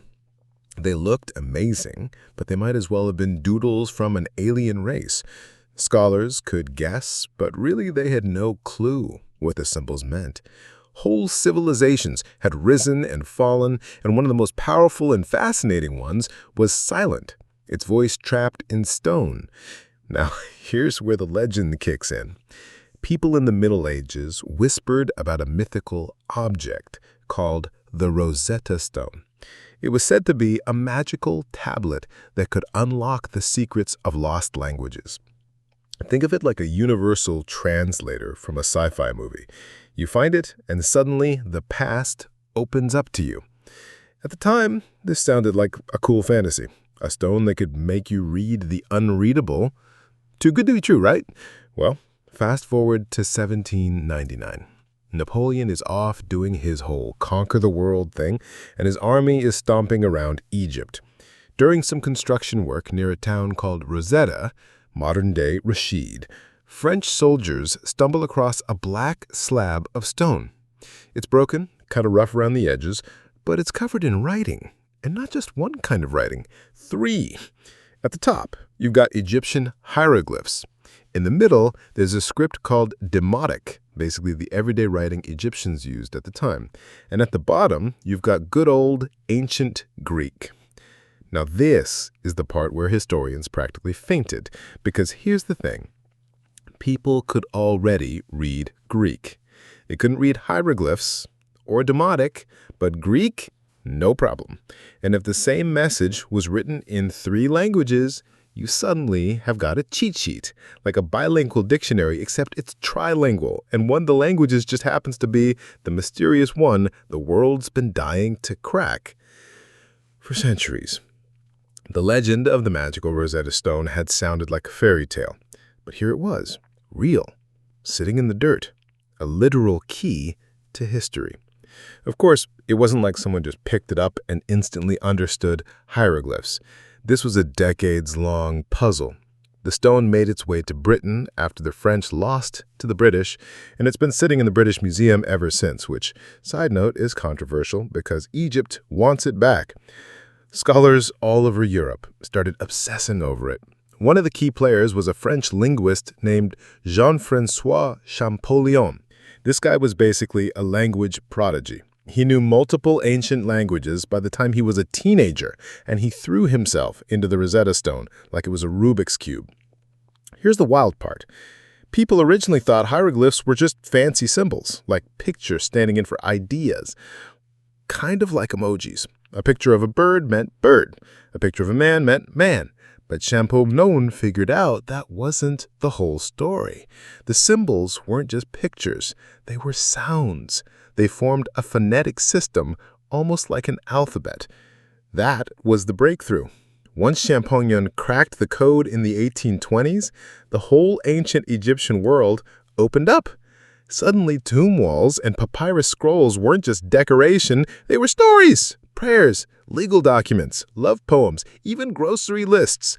Think about how mind-blowing that was. For literally 1,400 years, nobody could read hieroglyphs. Then suddenly, thanks to one stone, an entire civilization's voice came back to life. Without the Rosetta Stone, we'd still be staring at the pyramids and temples like mute monuments, wondering what the people inside them really thought or believed. Instead, we can now read their histories, their myths, even their jokes.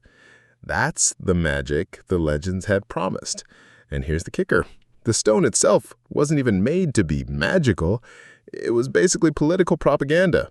The text is just a decree issued by priests in 196 BCE praising King Ptolemy V. It's not a mystical spell, not some divine code. It's like a government press release carved into stone.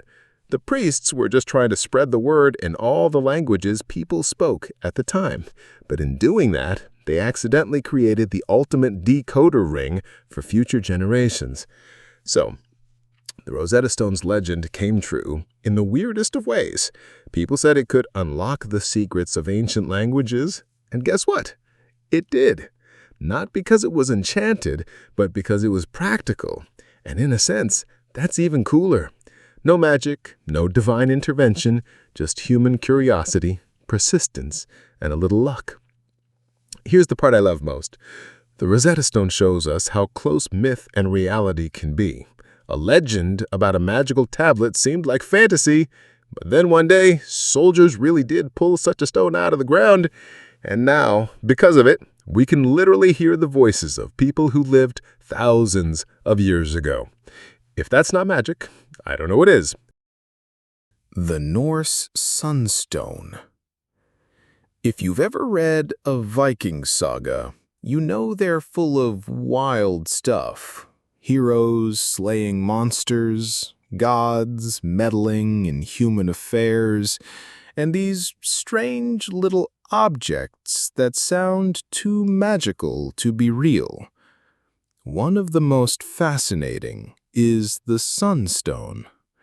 According to the old stories, Viking sailors used a magic crystal to find the position of the sun even when the skies were overcast or the sun had already dipped below the horizon. Sounds like fantasy, right? Like a plot device out of a fantasy novel. A glowing stone that shows you where the sun is? That's not navigation, that's sorcery. For centuries, scholars treated the sunstone as just that, a colorful myth. Sure, Vikings were incredible navigators, but surely they didn't need magic rocks to do it. People assumed they just relied on landmarks, star charts, or maybe sheer luck. But then researchers started looking a little closer. And the deeper they dug, the more it looked like the sagas might not have been exaggerating after all. Here's the science. There's a mineral called Iceland spar, a clear form of calcite that was relatively common in Northern Europe. At first glance, it just looks like a chunk of crystal, nothing particularly special.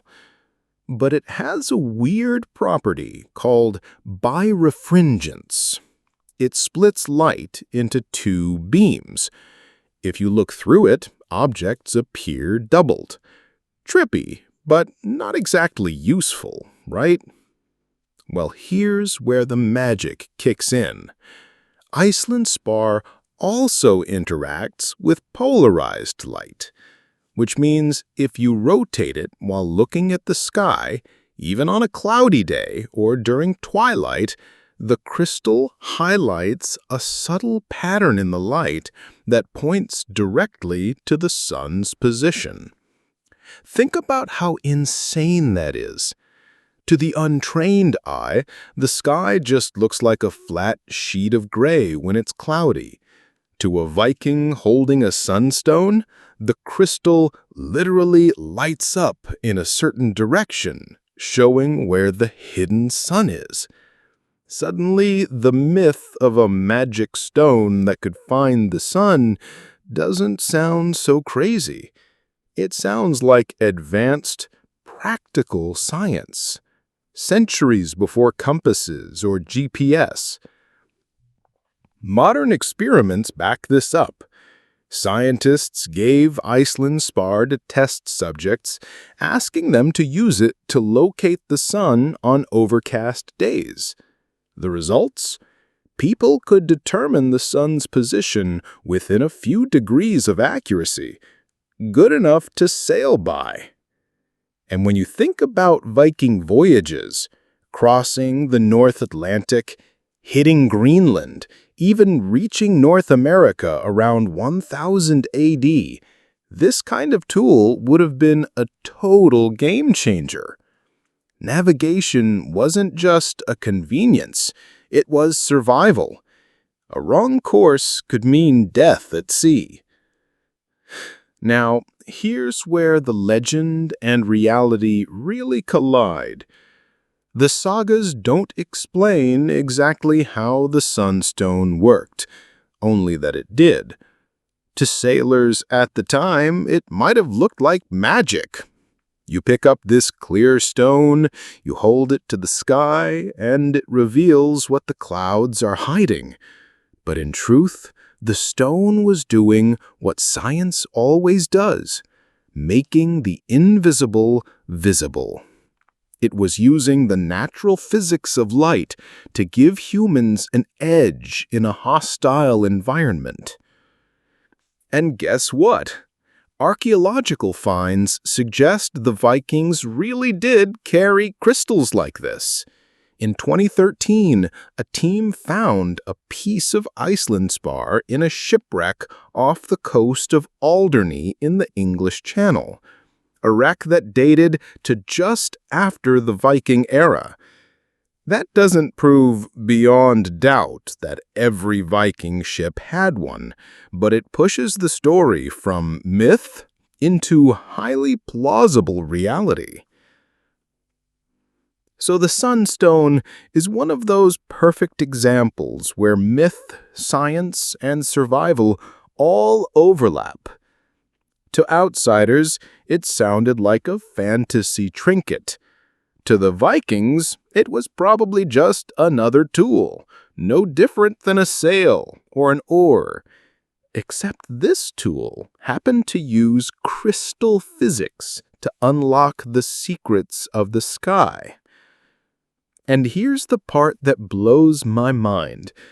If the sagas hadn't preserved that little detail, we might never have pieced this together. A crystal that bends light to reveal the sun? That could have been lost knowledge, dismissed as fiction forever. But thanks to a mix of storytelling, archaeology, and physics, we now know the Vikings really might have carried a stone that let them see the hidden sun. So yeah, call it magic if you want. To the Vikings, it probably felt like magic. But as we now know, the magic was just physics hiding in plain sight. The pyramid's hidden chambers. When you picture the pyramids, you probably imagine giant triangular tombs sitting in the desert, all their mysteries long since unraveled by archaeologists. We've all seen documentaries, right? The Great Pyramid of Giza especially feels like an open book. Chambers mapped, mummies studied, everything explained. But here's the twist. For thousands of years, there have been legends about secret tunnels and hidden rooms deep inside those stone giants. Ancient travelers whispered about passageways leading to treasures.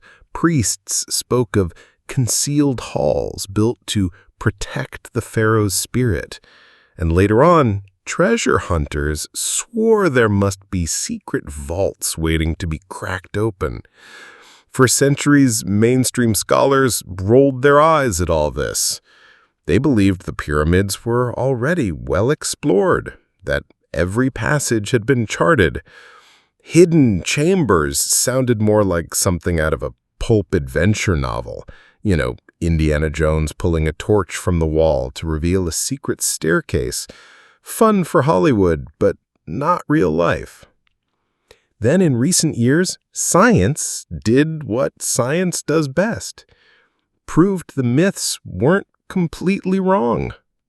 Using a technology called muon tomography, basically cosmic ray scanning, researchers were able to peek inside the Great Pyramid without drilling, cutting, or damaging it.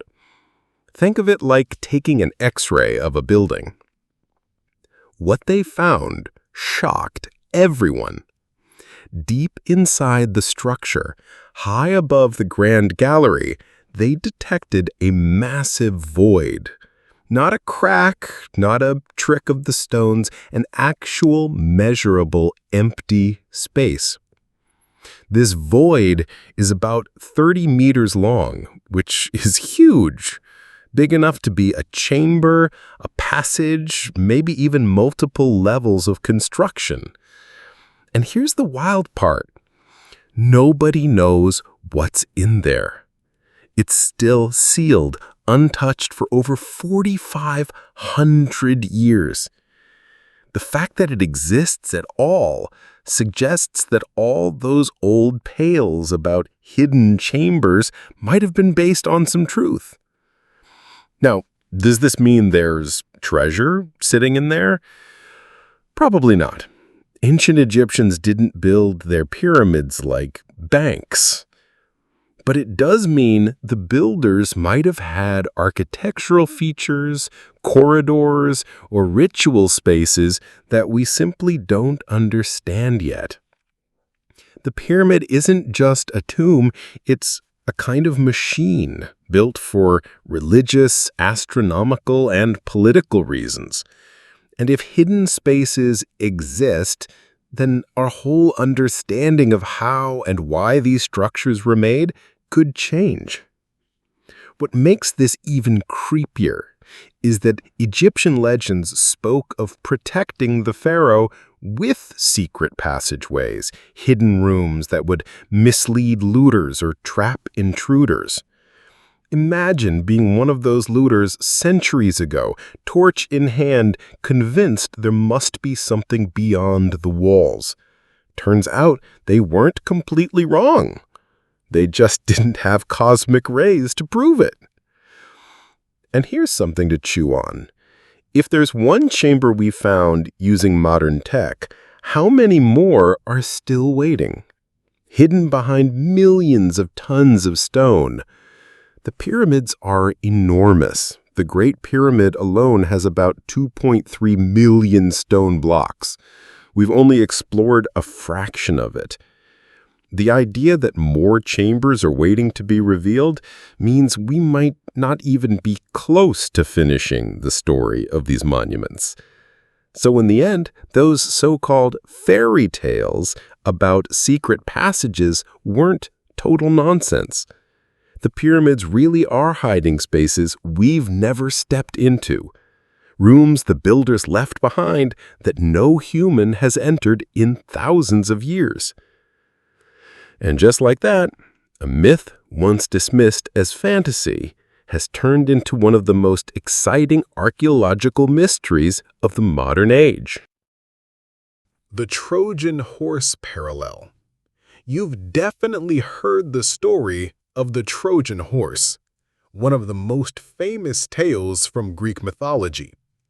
After 10 years of trying to sack Troy, the Greeks supposedly came up with a genius plan. They built a giant wooden horse, hid their best warriors inside, and pretended it was a gift of surrender. The Trojans, thinking the war was over, dragged the horse into their city.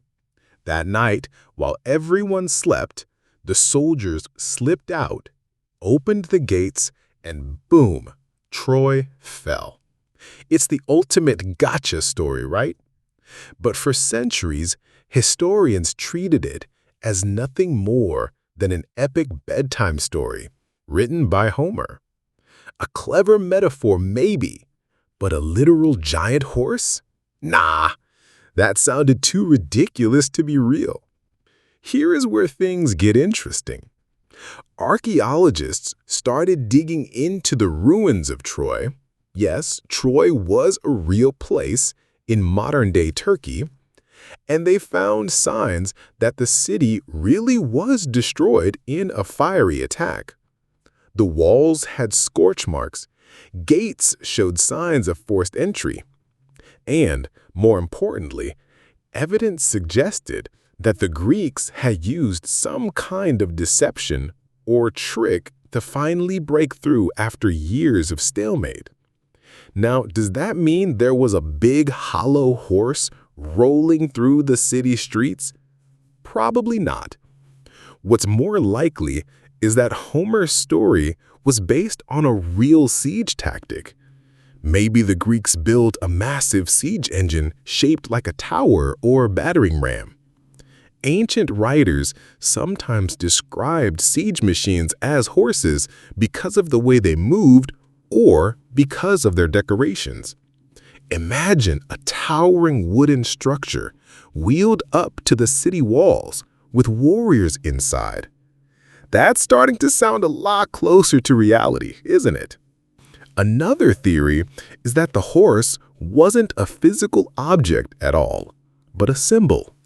The god Poseidon, who was worshipped as a bringer of earthquakes and horses, may have been linked to the event. If the Greeks broke through the walls using a clever trick, maybe setting fire to the gates or tunneling, it could have later been told as the horse of Poseidon breaking Troy open. Over time, storytellers might have taken that phrase literally, turning it into the famous wooden horse. But here's the kicker. Whether or not there was ever a wooden horse, the core of the myth lines up with what the archaeology shows. Troy was real, it was attacked and destroyed, and there's strong evidence that trickery and fire were key to its fall. So, the Trojan horse, as bizarre as it sounds, carries a grain of truth. Think about that next time you hear someone say, "It's just a myth." Even if the giant horse never existed, the story still preserves the memory of a real event, one of the most dramatic military tricks of the ancient world. And honestly, doesn't that make it even cooler? The lost city of Helike. Imagine an entire city wiped out in a single night. That's not just a dramatic movie plot. That's the legend of Helike. Ancient writers like Pausanias and Strabo told the story. A wealthy Greek city, sitting proudly on the coast, suddenly swallowed by the earth and the sea after a massive earthquake. One moment it was there, the next it was gone. Sailors claimed you could still see the rooftops shimmering beneath the waves. Now, for centuries, people thought this was just one of those Greek cautionary tales. Like Atlantis or other don't anger the gods stories. Helike was said to have worshipped Poseidon, god of the sea and earthquakes, and the myth claimed the disaster was punishment for neglecting him. Convenient, right? Sounds like moral storytelling. But here's the twist. It wasn't just a story. In the late 20th century, archaeologists finally went looking for Helike. And guess what? They found it. Beneath the coastal plain near the Gulf of Corinth, layers of sediment revealed ruins of a once thriving city. Pottery, streets, buildings, all preserved under mud and silt, exactly where the ancient sources said it sank. And the science lined up too. The region sits on active fault lines and evidence of sudden liquefaction, where the ground basically turns into quicksand during an earthquake, explained how an entire city could sink so fast. Imagine the earth shaking, buildings collapsing, and the sea rushing in. For the survivors, it must have felt like the world was literally ending. No wonder the story lasted for centuries. What's really fascinating is that Helike's destruction probably helped inspire bigger myths. Many historians believe it fed into the Atlantis legend, since both involve a rich city swallowed by the sea as punishment for arrogance. So in a way, Helike isn't just one myth proven true. It might be the seed of another myth that still captures imaginations today. Think about it. People used to scoff at these ancient disaster stories. But now, with ruins uncovered and science backing it up, we can say Helike really was the city that disappeared overnight. It's a chilling reminder that sometimes myth is just history wrapped in poetry. Neanderthal interbreeding. You know those old legends about wild men? Half human, half something else?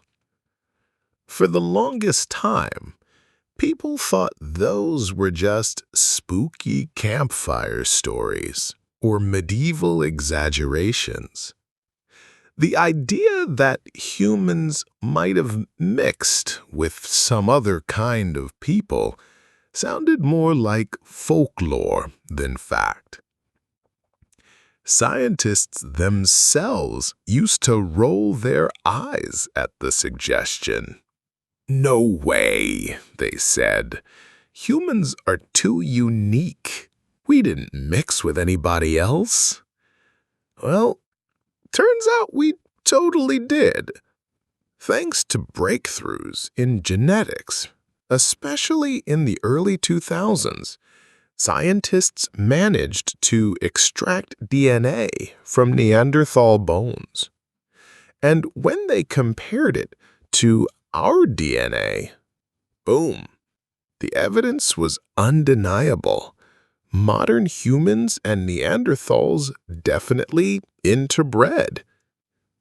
If you have ancestry from outside Africa, chances are you've got between 1 and 4% Neanderthal DNA sitting in your cells right now.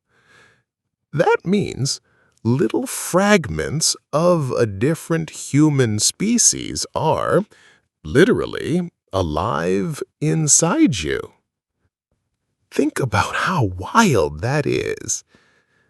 Neanderthals weren't just these shaggy, grunting cave dwellers. They were skilled tool makers. They buried their dead. They even made art. And when modern humans migrated into Europe and Asia, the two groups didn't just fight. They formed families. They had kids together. Whole bloodlines mixed. And here's the kicker. That DNA isn't just sitting there doing nothing.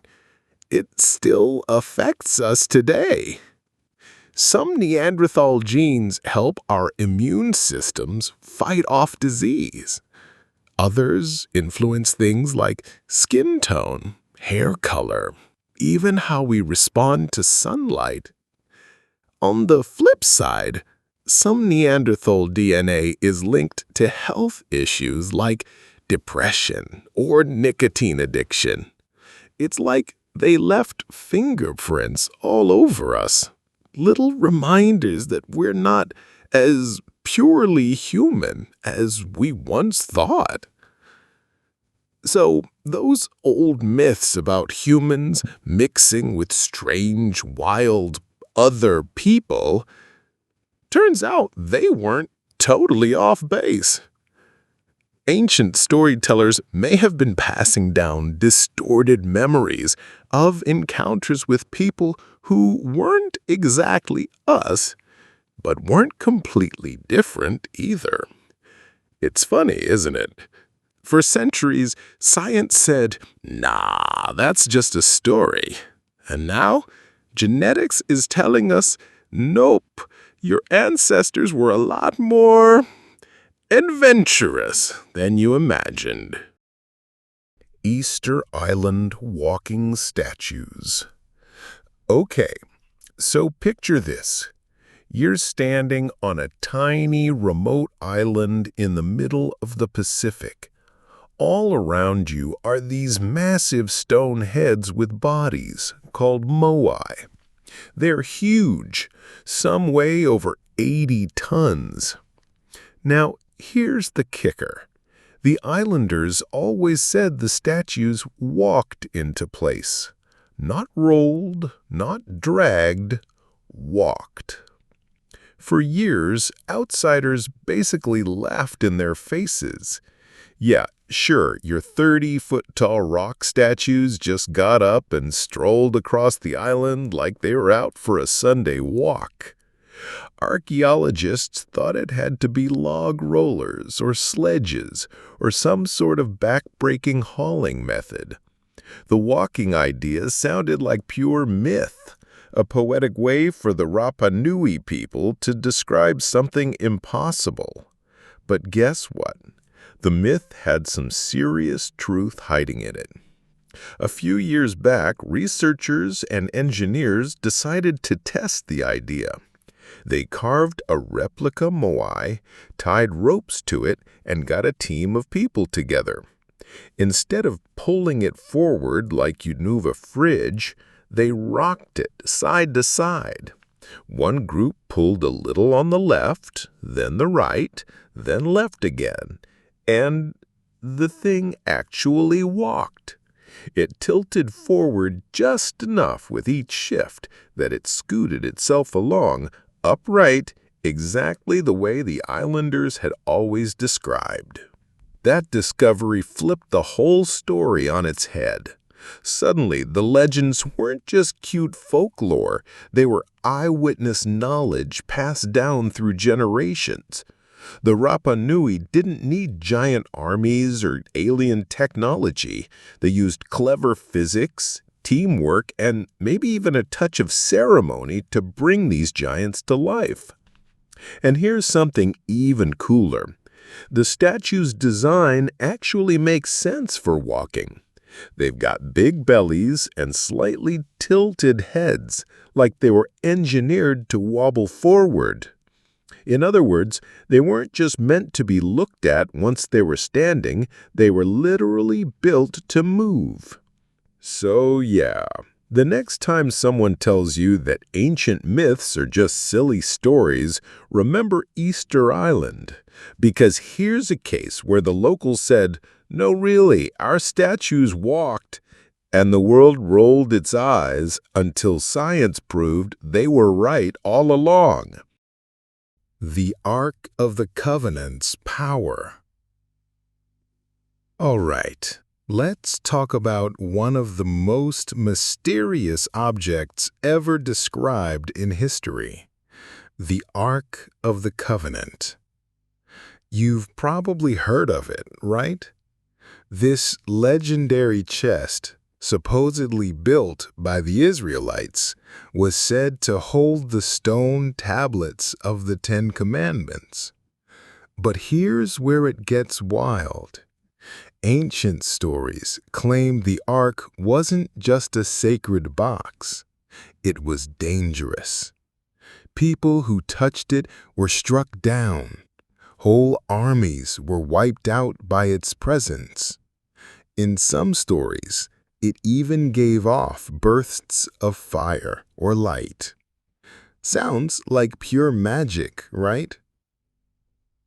For centuries, skeptics wrote this off as myth or religious exaggeration. Come on, a deadly golden box that shoots lightning? That's basically Indiana Jones stuff. But in modern times, some researchers started looking at the descriptions differently. Instead of thinking of it as magic, they asked, could the Ark have been technology? Think about it. The Bible describes the Ark as being made of acacia wood, but completely covered inside and out with pure gold. Now, if you know a little about electricity, that's basically a capacitor, two conductive plates, gold, separated by an insulator, the wood. A giant supercharged capacitor. In theory, it could store and release static electricity. And if you touched it at the wrong time, zap, you're toast. Some scientists have even suggested it could create dangerous electrical discharges, especially in dry desert climates where static builds up like crazy. That might explain why some people died just from brushing against it, or why priests had to use special poles to carry it. basically insulating themselves from a giant ancient battery. Now, does this mean the Ark was a piece of lost, high-tech engineering? Not necessarily. It could also be that people exaggerated natural shocks into full-blown legends of divine wrath. But here's the point. The idea that the Ark had real electrical properties makes the old myths way less far-fetched. It wasn't just magic death lightning. It might have been an object that actually interacted with the natural world in a terrifying way. So next time you hear about the Ark of the Covenant, don't just picture a golden chest glowing with holy power. Picture an ancient device humming with static, sparking in the desert sun, and being so dangerous that only the chosen few dared to get close. Maybe, just maybe, those old stories weren't exaggerations. They were eyewitness accounts of people encountering something they couldn't explain. Fire-breathing dragons. All right, let's be real. When you think of dragons, you probably picture something out of Game of Thrones. Giant wings, armored scales, and of course, the big showstopper, breathing fire. For the longest time, historians and scientists laughed this off. Dragons? Please. Total fantasy. Just stories to scare kids. But here's the thing. What if these legends weren't completely pulled out of thin air?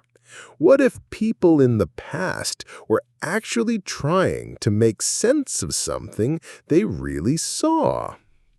Let's start with fossils. Imagine you're living thousands of years ago. No science textbooks, no museums, just you, your tribe, and the land. One day, you stumble upon the massive skull of a dinosaur buried in the earth.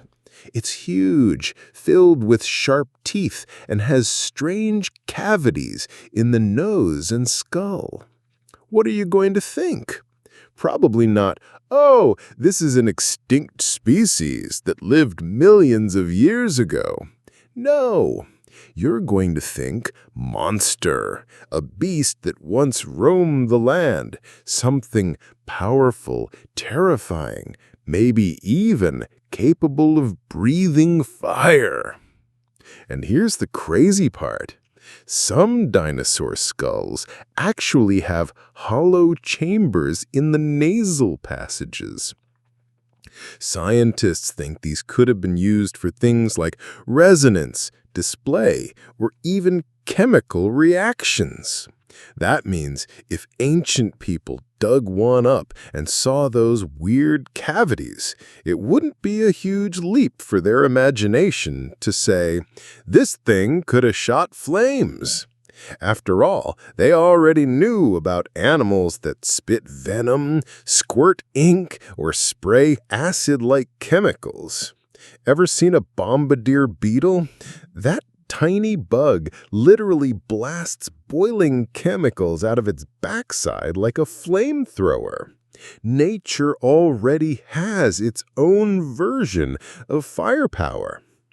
So, if you're an ancient farmer in China, or a shepherd in Greece, or a nomad in Central Asia, and you find a fossil skull with strange holes, you're going to tell your people, a dragon once lived here.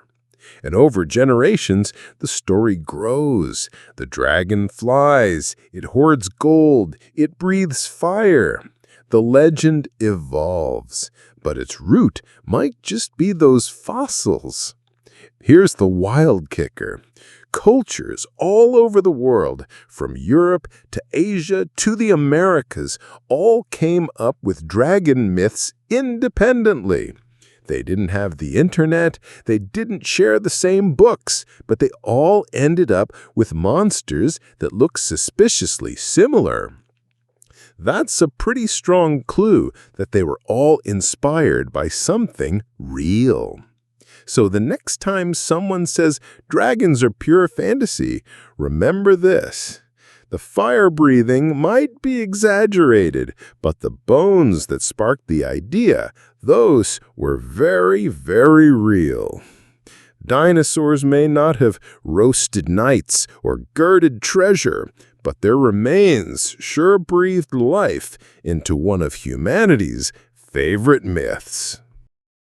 The 7 Voyages of Zhang He. Okay, let's play a little imagination game.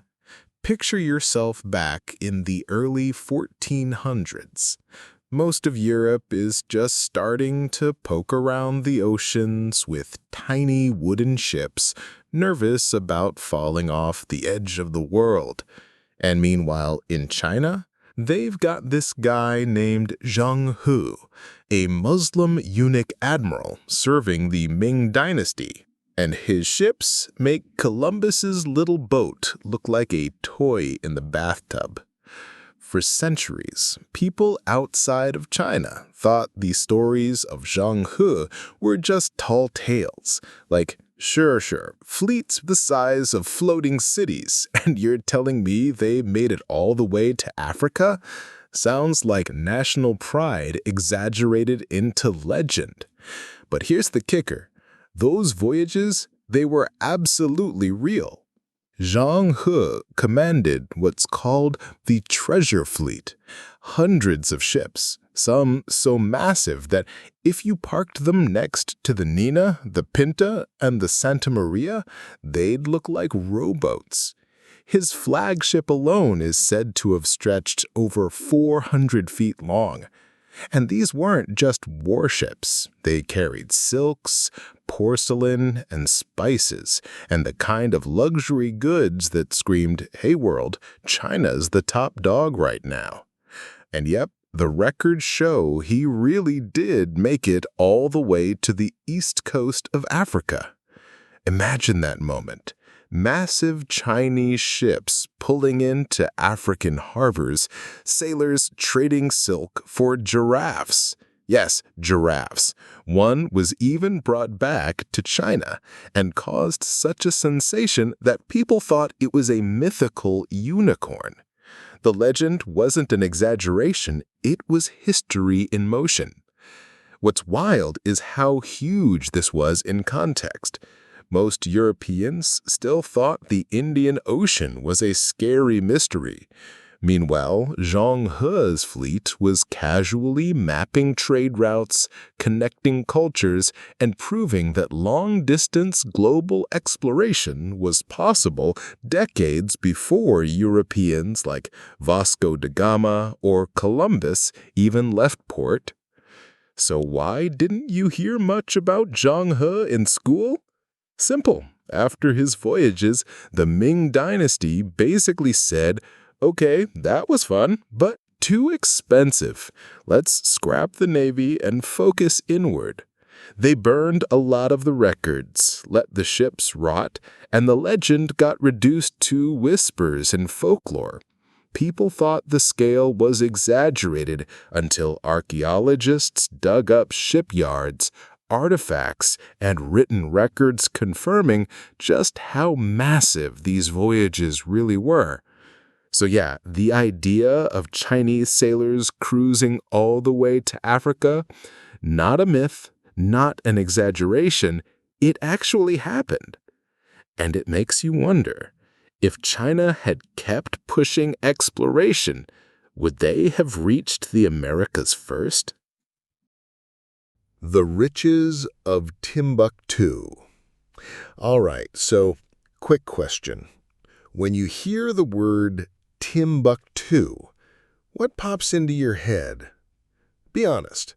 For most people, it's like a punchline for the middle of nowhere. You miss a bus, and your friend goes, "Dude, are you in Timbuktu or what?" But here's the thing. Timbuktu was once the exact opposite of nowhere. It was the place. The Vegas, the New York, the Silicon Valley of medieval Africa. Back in the 14th to 16th centuries, Timbuktu was sitting pretty along the trade routes of West Africa. And here's the part people used to laugh off as fantasy. Travelers wrote about a city dripping in wealth. They described markets overflowing with gold, scholars debating philosophy under the desert sun, and libraries so packed they made European universities look like kindergartens.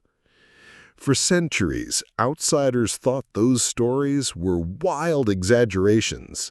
Like, sure, buddy, a golden city in the desert? Sounds like you've been out on the sun too long. But then, the manuscripts showed up.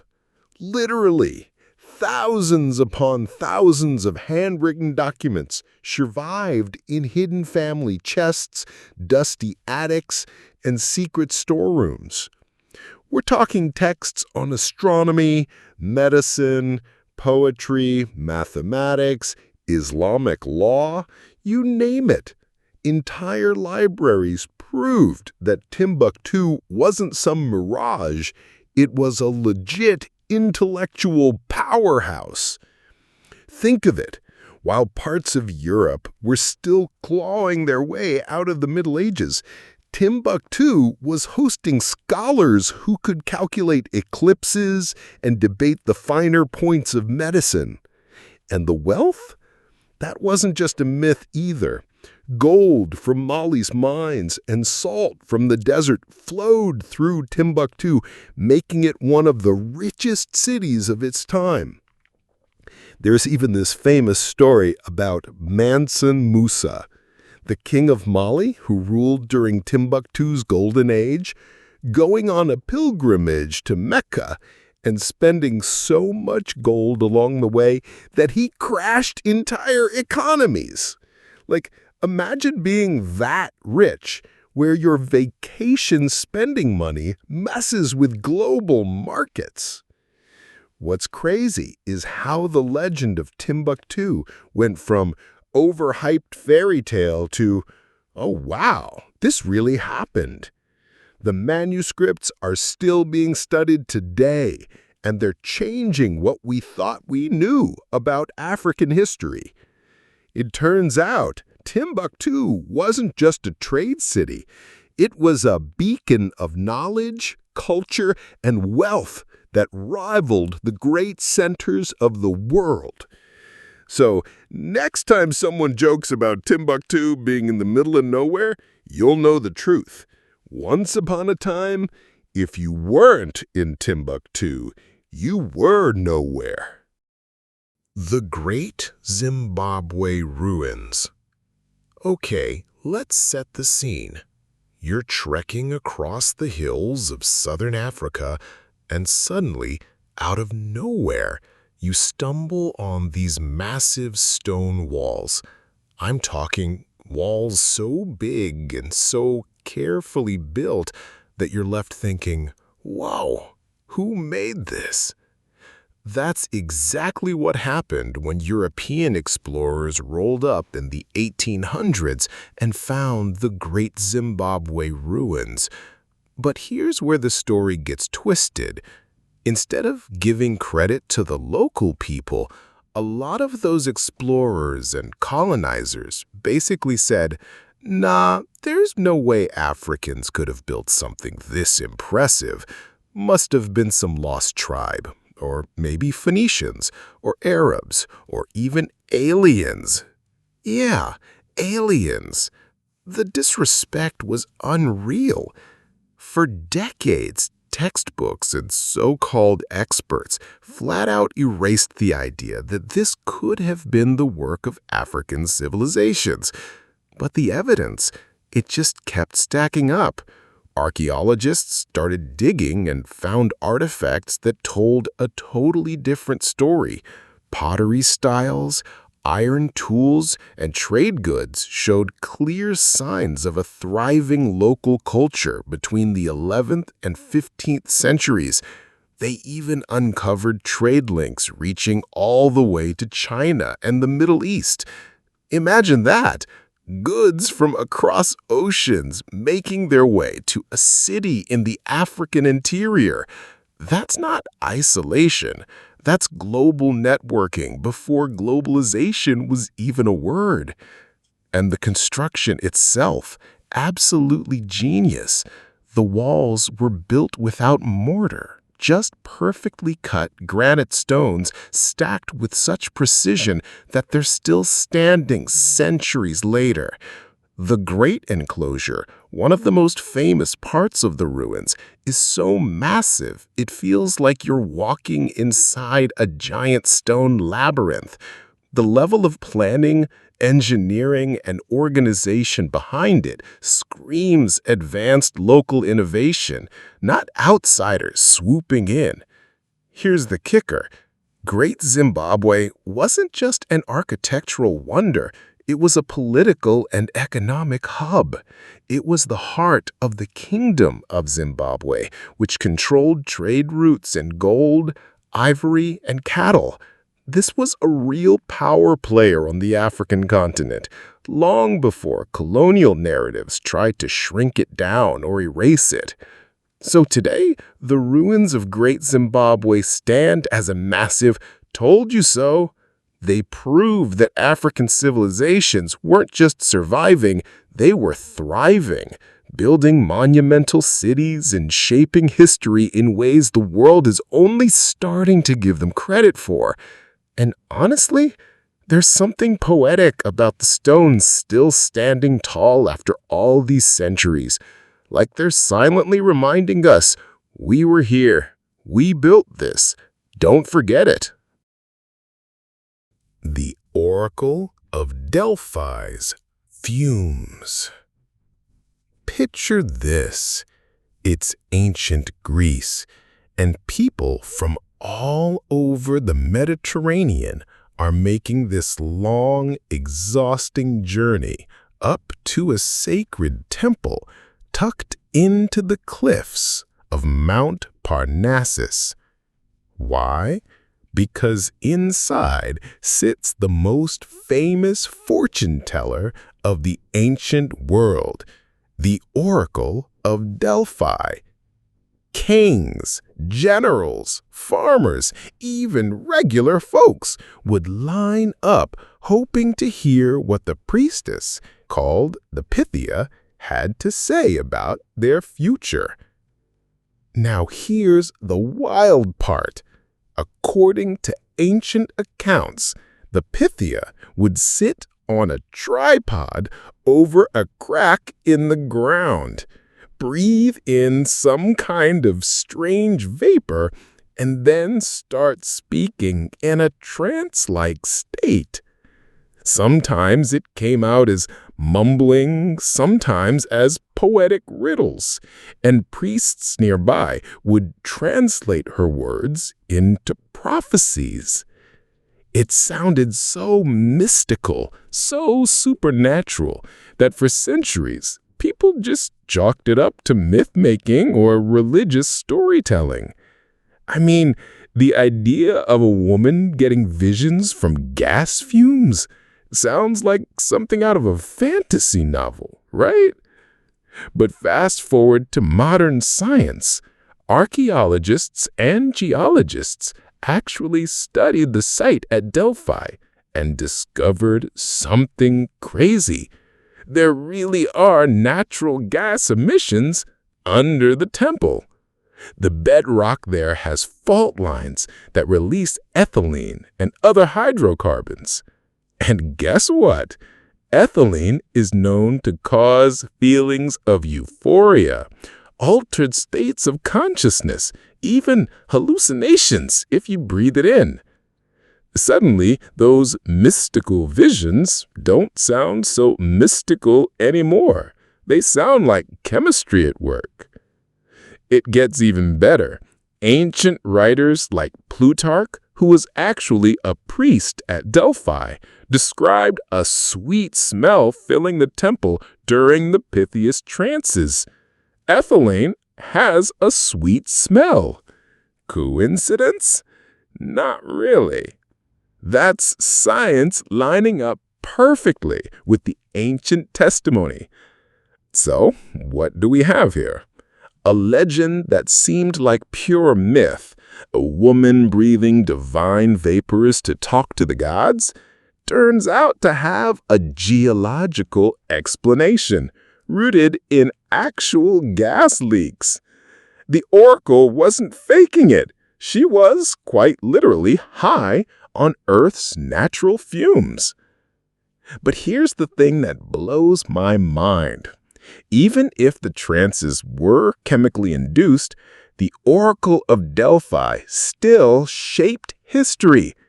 Entire wars were started or avoided based on her words.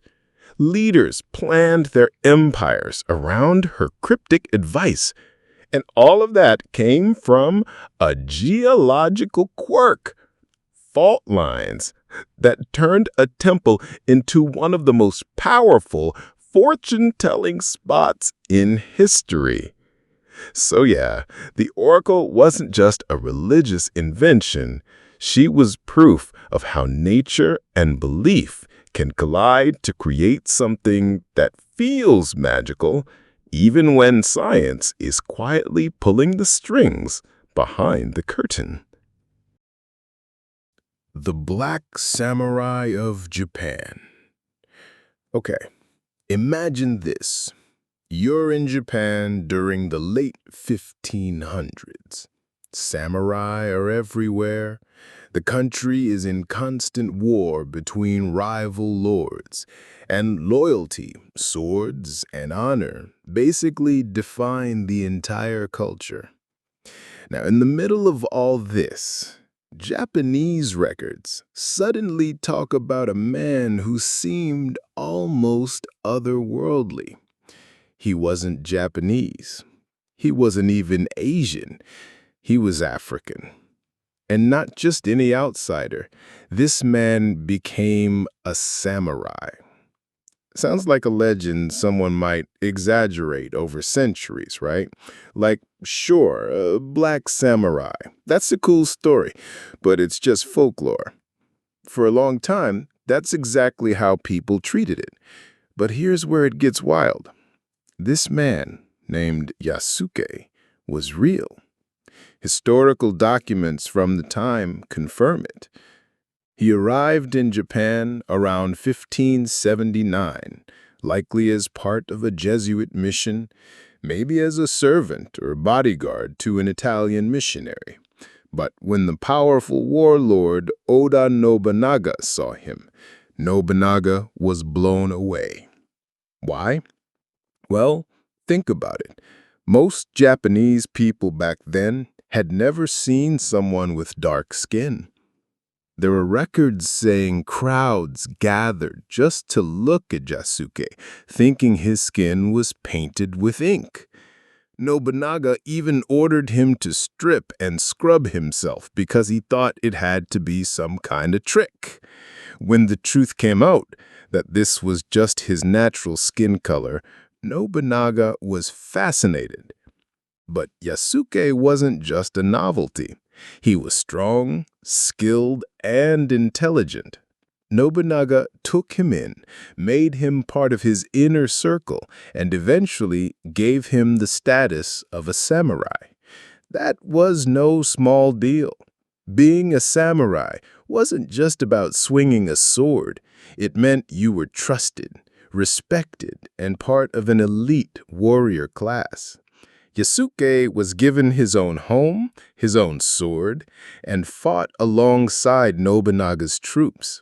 And get this, when Nobunaga's enemies finally turned against him in 1582, Yasuke was right there in the final battle.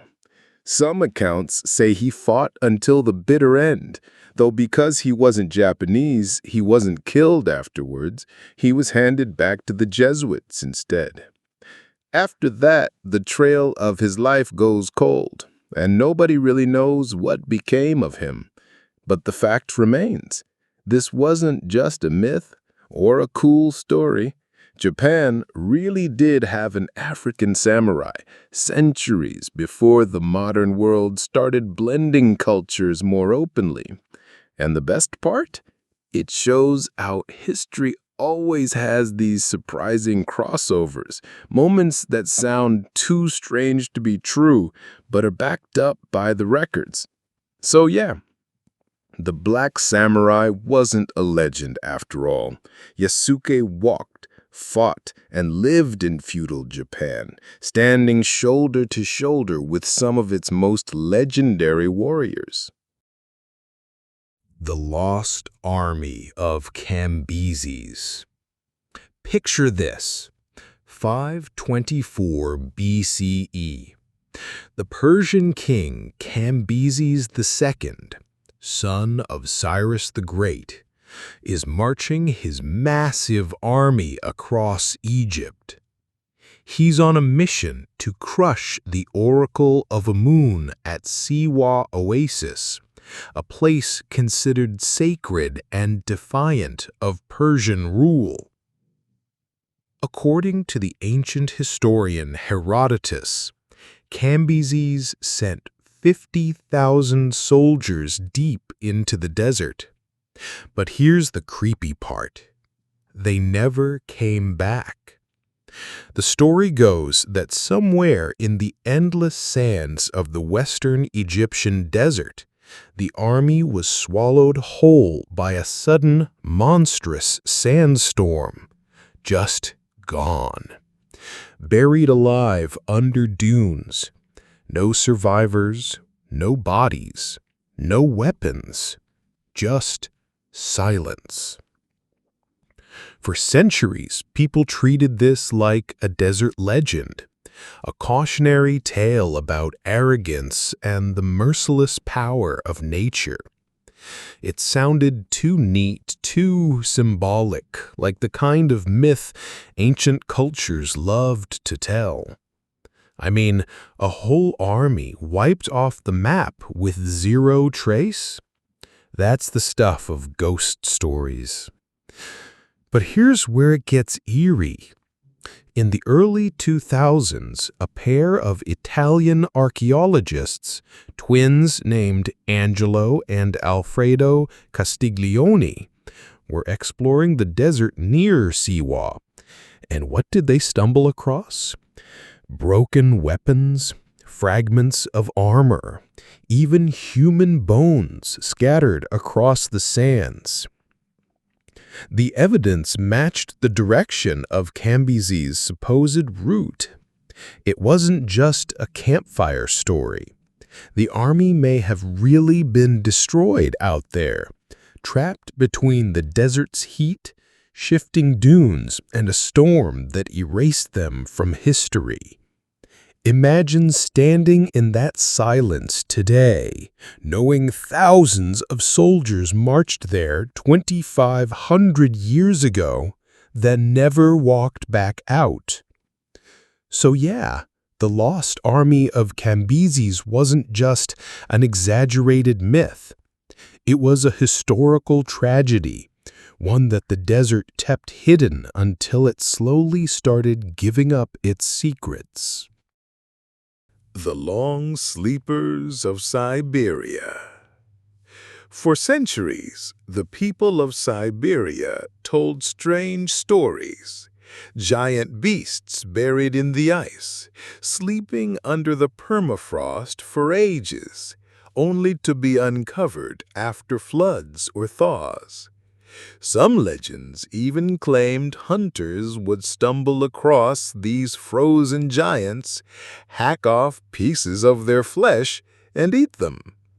Sounds like something out of a fantasy novel, right? Yeah, sure, you had mammoth steak for dinner. Pull the other one. European scholars laughed it off. They figured mammoths were just the remains of mythical monsters or maybe elephants brought by wandering armies. The idea that entire mammoths were locked in ice for thousands of years perfectly preserved, sounded too bizarre to take seriously. Then the discoveries started piling up. In the 18th and 19th centuries, explorers in Siberia literally tripped over thawing carcasses of woolly mammoths, hair, skin, and all. Some were so fresh that dogs, wolves, and even humans reportedly ate the meat. Imagine chewing on a steak that's been frozen for over 10,000 years. That's not a campfire story. That's nightmare fuel. Today, we know these weren't frozen legends. They were real mammoths preserved by the permafrost, locked in a kind of natural deep freezer since the Ice Age. Some of the finds are jaw-dropping. Whole tusks, organs, even liquid blood inside veins. Scientists now study these frozen giants for clues about extinction, climate change, and this one's wild, the possibility of cloning mammoths back to life. So those old Siberian tales about long sleepers under the ice, they weren't just tall stories to pass the time around the fire. They were eyewitness accounts of the past, literally thawing back into the present. And if that doesn't give you chills, I don't know what will. El Dorado's rituals. When you hear El Dorado, you probably picture a glittering lost city made entirely of gold, just waiting for some adventurer to stumble upon it. For centuries, Europeans were obsessed with this idea. Conquistadors marched through jungles, explorers vanished in swamps, and maps were scribbled with dotted lines leading to nowhere, all chasing this shining dream.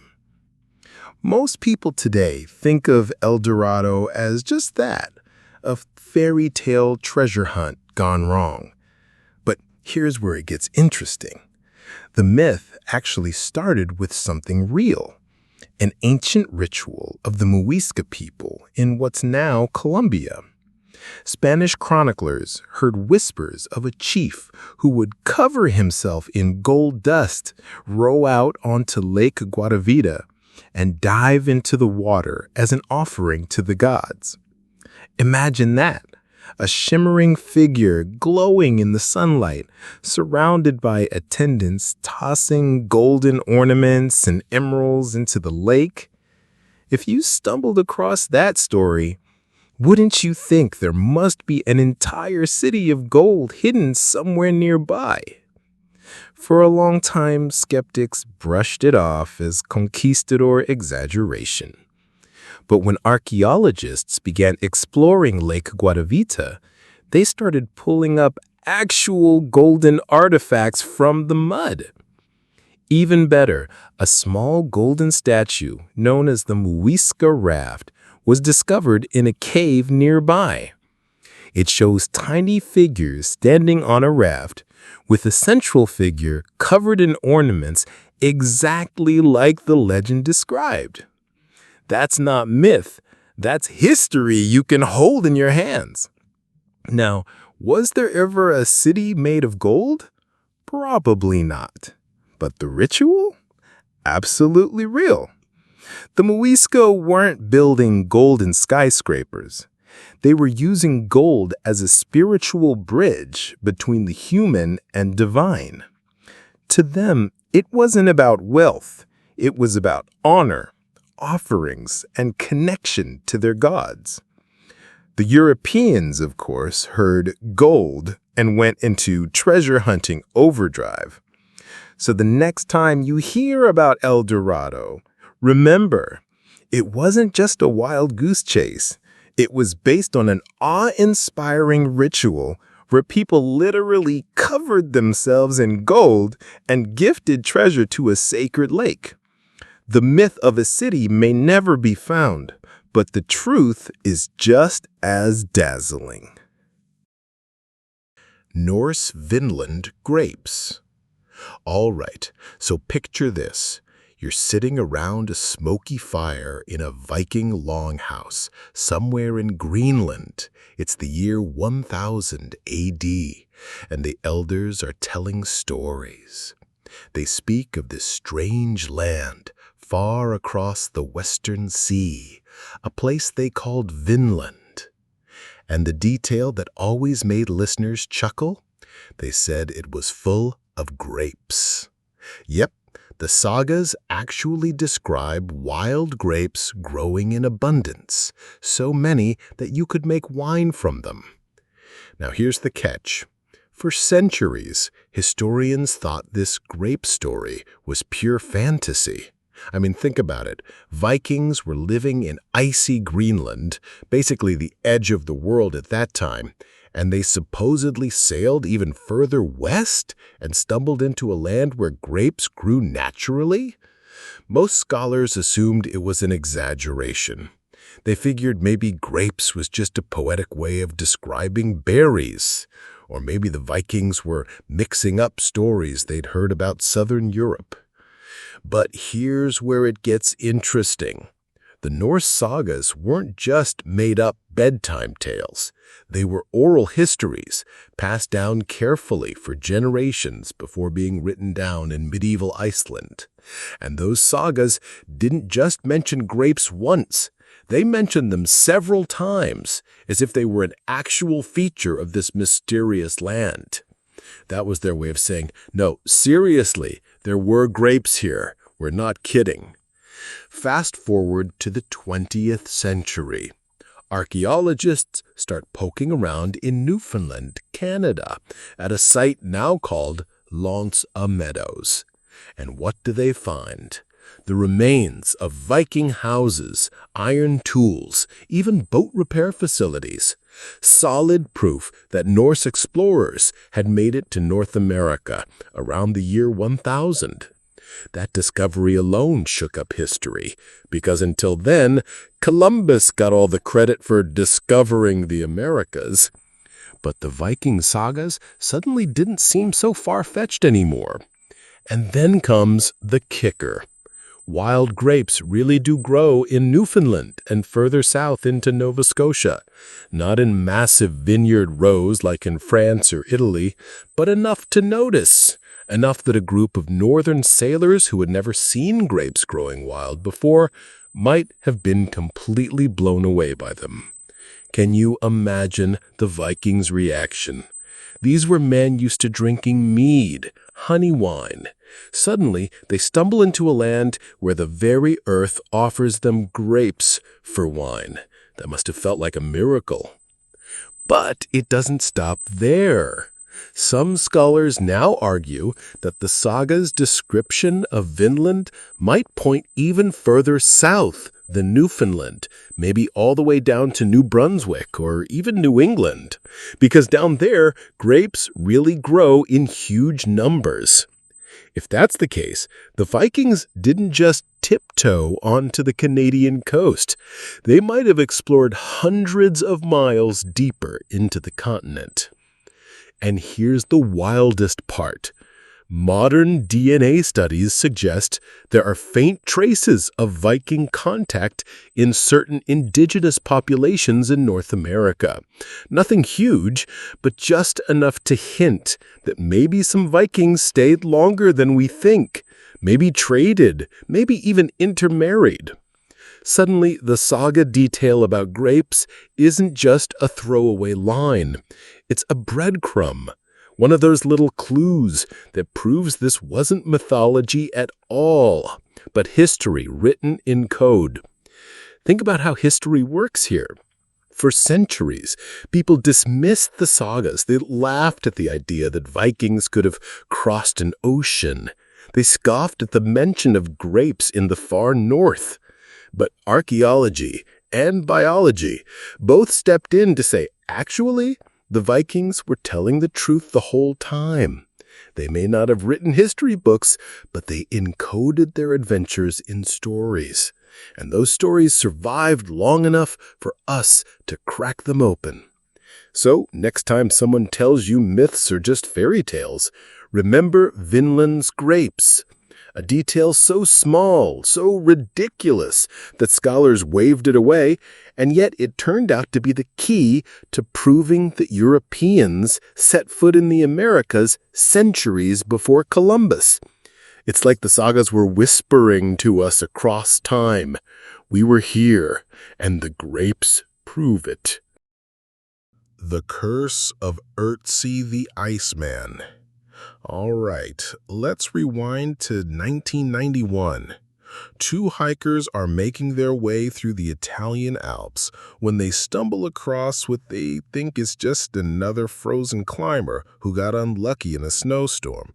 But when researchers pull the body out, they realize this isn't a modern hiker at all. It's a man who died more than 5,000 years ago, perfectly preserved in ice, clothes, tools, even tattoos still visible on his skin. They called him Ötzi the Iceman, and he instantly became one of the most important archaeological finds of the 20th century.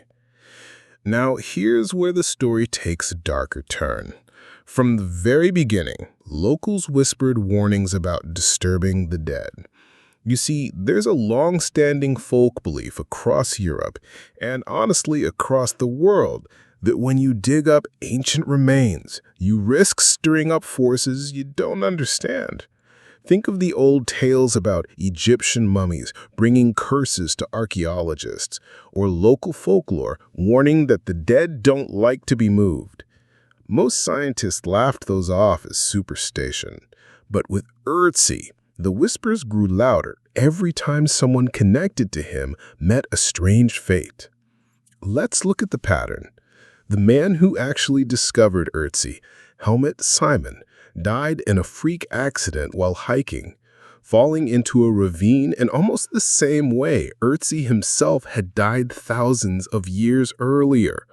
A mountaineer who helped airlift the body out of the ice died in an avalanche. A forensic pathologist who examined the mummy died in a sudden car crash. And even one of the scientists who filmed the recovery died of a brain tumor not long after. In total, at least 7 people directly tied to Ötzi's discovery and study died unexpectedly within a short span of years. Now, here's where skeptics step in. Statistically, when you have dozens of people involved in such a huge discovery, some of them are bound to die eventually. Hiking accidents and avalanches in the Alps aren't exactly rare. It's easy to say the so-called curse is just coincidence, mixed with human tendency to find patterns. But still, it's hard not to shiver when you line up the details, especially the way some death eerily mirrored Ötzi's own fate in the mountains. And then you have to remember something deeper. In many ancient cultures, there was this belief that certain burials were meant to remain sealed, untouched, as if disturbing them would break a pact between the living and the dead. Ötzi wasn't just some random caveman who got lost. He had weapons, tools, clothing that showed he was part of a complex society. Some even think he might have been murdered. An arrowhead was found lodged in his shoulder. If that's true, then this wasn't just a frozen accident scene.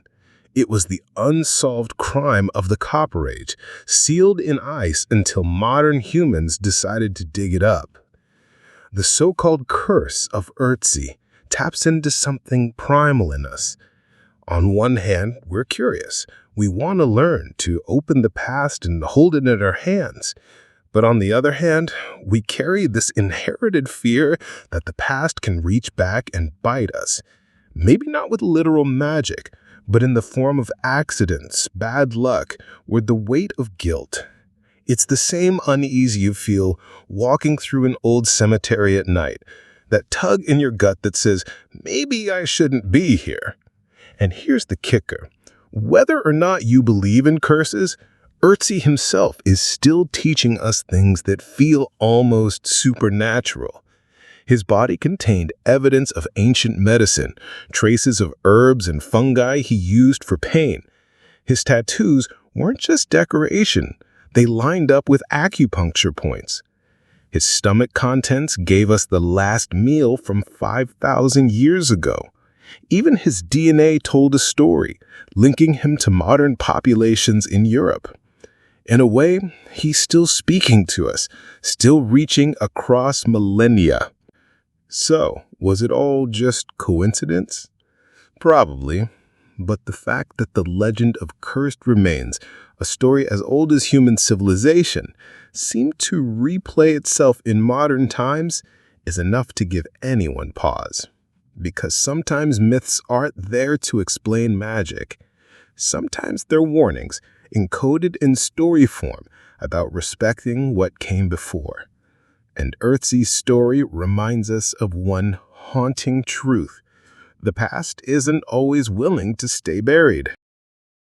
The Babylonian map of the world. Picture this. You're living in Babylon, around 2,600 years ago. The world is mysterious, endless, and terrifying. No Google Earth, no satellite photos, just myths, stars, and whatever the priests tell you. Now imagine holding in your hands a small clay tablet, etched with strange wedge-shaped symbols and a simple drawing. That's the Babylonian map of the world, one of the earliest known attempts to draw the earth itself. At first glance, it looks almost childlike. A circle for the world, the city of Babylon right at the center, the Euphrates River cutting through, and a few surrounding regions marked out like spokes.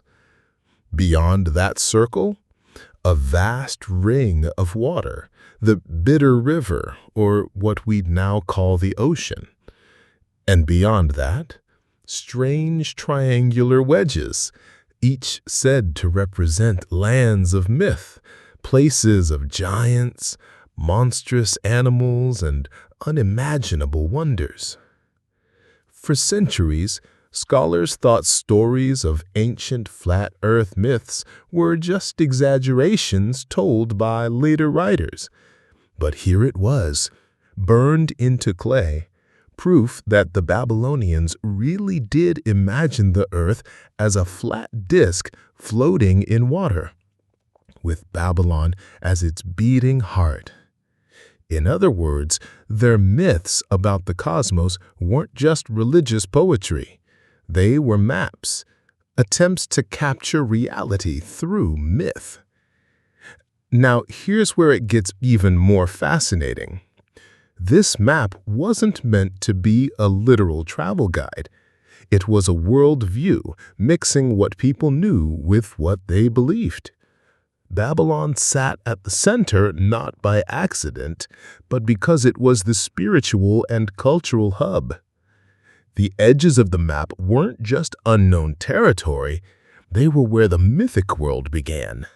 Lands where the sun disappeared, where monstrous beings lurked, where humans weren't meant to tread. And here's the kicker. Even though it looks strange to us now, there's a chilling accuracy in its structure. Think about it. A central landmass, surrounded by a giant ocean, with distant islands at the edges. That's not so different from the way ancient explorers later described the world. The Babylonians had no ships to sail across the Atlantic, but their imagination had already sketched something eerily similar to the truth. This little tablet reminds us of something powerful, that myths and maps aren't opposites. In the ancient world, they were the same thing. Myth was how you made sense of the unknown. When people said the earth was flat and surrounded by water, it wasn't stupidity. It was an early human attempt to draw meaning from mystery. And sometimes those myths carried more truth than anyone realized. The Babylonian map of the world is small enough to fit in your hand, but in it, you can feel the weight of an entire civilization's imagination pressing against the edges of the known world, daring to ask, what lies beyond? The Irish Banshee's roots. Imagine being in rural Ireland centuries ago.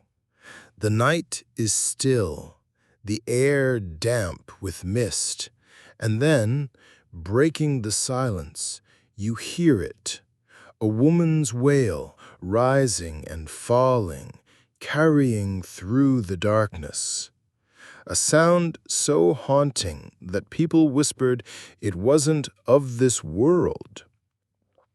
This was the cry of the Banshee, the legendary spirit said to appear before a death, mourning before anyone else even knew it was coming. For generations, the Banshee was treated as pure folklore, a ghost story told to children, a superstitious whisper to explain grief. The idea that a spectral woman could appear outside your house and announce the death of a loved one seemed like pure imagination. But here's the twist. Beneath the myth was something startlingly real. Historical records from medieval Ireland reveal the presence of professional mourners, women hired to perform keening. This wasn't just casual crying. Keening was an intense, ritualized lament, a kind of wailing song filled with rhythm, repetition, and raw emotion. It was so powerful, so eerie, that it blurred the line between human and supernatural. These women weren't strangers. They were often tied to noble families, passed down through generations. And when death came, they arrived almost immediately, performing the keening before the burial. To outsiders, it must have seemed uncanny. How did these women always seem to know when someone was about to die? How could they appear so quickly, crying with such otherworldly force? Over time, memory twisted into myth. The keening woman became the Banshee, no longer human, but a phantom bound to fate itself. Instead of being hired, she simply arrived. Instead of mourning the dead, she foretold their passing.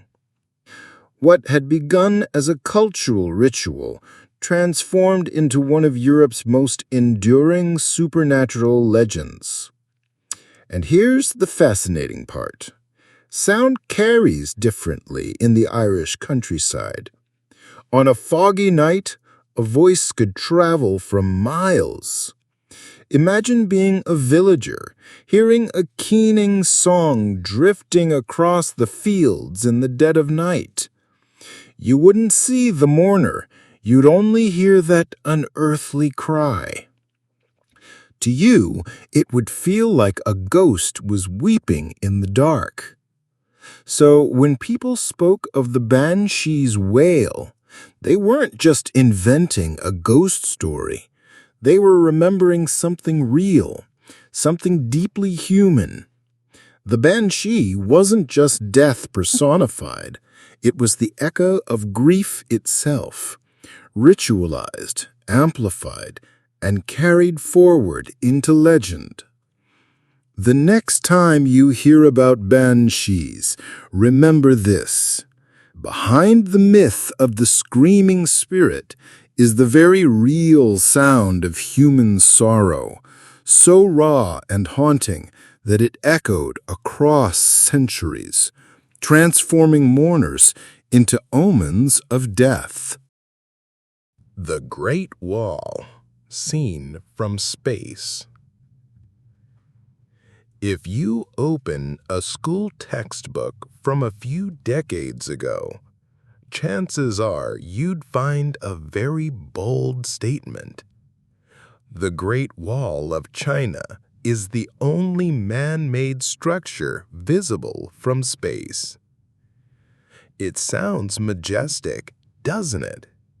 A poetic way of saying that this wall, stretching thousands of miles across northern China, is so massive that even astronauts could look down from orbit and see humanity's handiwork etched across the Earth's skin.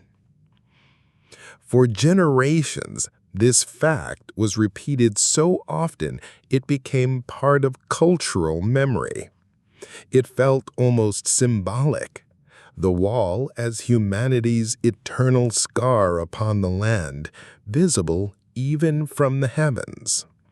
But here's the twist. For most of history, this was nothing more than an exaggeration, repeated without proof. The myth seems to have started as early as the 18th century, when European travelers and writers, dazzled by tales of China's wonders, inflated the wall's grandeur. By the 20th century, as space exploration captured the world's imagination, the myth morphed into a certainty. Of course astronauts will see it. How could they not? It was less a fact than a reflection of our awe, our need to believe we could leave behind something that grand. When astronauts finally made it into orbit in the 1960s, the truth emerged. The Earth from space is breathtaking, yes, but it's also overwhelmingly vast. Natural features dominate the view. Mountain ranges, rivers, coastlines, deserts. Human-made structures, no matter how impressive to us on the ground, are dwarfed by the scale. The Great Wall, despite its length, is relatively narrow, often no wider than a two-lane road. Its materials, stone and earth, blend in with the surrounding landscape. To the naked eye from orbit, it simply vanishes into the terrain. Astronauts from the Apollo missions, Skylab, and later the International Space Station all reported the same. We couldn't see it. And yet, the story doesn't end there. With time, technology changed. Astronauts equipped with cameras, lenses, and special conditions, perfect lighting, clear skies, the wall-crossing snow-dusted terrain, were able to spot faint traces. One of the most famous confirmations came from astronaut William Pogue in 1973, who thought he'd glimpsed it, but wasn't sure until maps verified the location. Later, Chinese astronaut Yang Liwei admitted he couldn't see it at all, but photographs from higher-resolution lenses eventually showed parts of the wall under ideal circumstances. So the legend wasn't entirely false. It was just exaggerated. You can see the wall from space, but not in the casual, godlike way the myth promised. It takes assistance, luck, and the right conditions. Here's where it gets interesting. Why did this particular myth survive so long? After all, many structures are visible from orbit with the right tools. Roads, airports, dams, even cities at night glowing with artificial light. But the Great Wall myth endured because it fit a narrative. It said something about human ambition. It suggested that what we build can echo beyond our planet, that our achievements can stand out against the immensity of nature itself. The wall wasn't just fortification. It became a symbol of endurance and identity, woven into both Chinese pride and global imagination. And there's a deeper layer. The myth reminds us how easily we blur the line between metaphor and fact. People wanted the Great Wall to be visible from space, so they repeated it as if it were true. It's the same way we inflate legends, elevate heroes, or imagine monsters and shadows. Our stories grow bigger than reality because they serve an emotional purpose. They're less about what's factually accurate and more about what feels right to believe. Today, the Great Wall stands not just as a ruin of stone, but as proof of humanity's tendency to mythologize itself. We wanted to believe our works could be seen from space, so we told the story until it became almost true. And in a way, isn't that just as powerful? Because whether visible to an astronaut's naked eye or not, the wall is visible, etched into the imagination of billions of people who will never set foot on it, yet believe it touches the sky. The Colossus of Rhodes collapse. Imagine standing on the harbor of Rhodes over 2,000 years ago. Before you towers a statue so massive, so breathtaking, that it becomes one of the 7 wonders of the ancient world, the Colossus of Rhodes. A bronze giant said to rival the gods themselves, standing more than 100 feet tall, overlooking the Mediterranean with a torch raised to the sky. To ancient travelers, it must have felt as though they were entering a city under divine protection. But for centuries after its fall, the Colossus slipped into the realm of myth. Ancient writers described its splendor, but skeptics doubted. Could a Greek island with limited resources really have forged a statue so large in the 3rd century BCE? Or was this yet another exaggeration, a legend grown taller with every retelling? The Colossus was built around 292 BCE, after Rhodes successfully repelled a massive siege by the Macedonian general Demetrius. To celebrate, the Rhodians melted down abandoned enemy weapons and used the bronze to create a monument to Helios, their patron sun god. Ancient accounts say the statue stood for only about 56 years before a catastrophic earthquake struck the island in 226 BCE.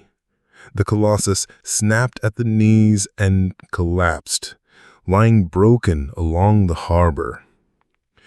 Here's where things turn mysterious. After the fall, the Rhodians, following an oracle's command, never rebuilt it. For nearly 900 years, the fragments of the Colossus supposedly lay scattered on the ground, still so awe-inspiring that travelers described them with wonder. The historian Pliny the Elder wrote in the 1st century CE that few people can wrap their arms around the thumb of its hand, and that the broken fingers themselves were larger than statues of ordinary men. But as centuries passed, these stories began to sound more like legend than reality. Were they describing something real, or were these the embellishments of ancient writers trying to impress their audiences?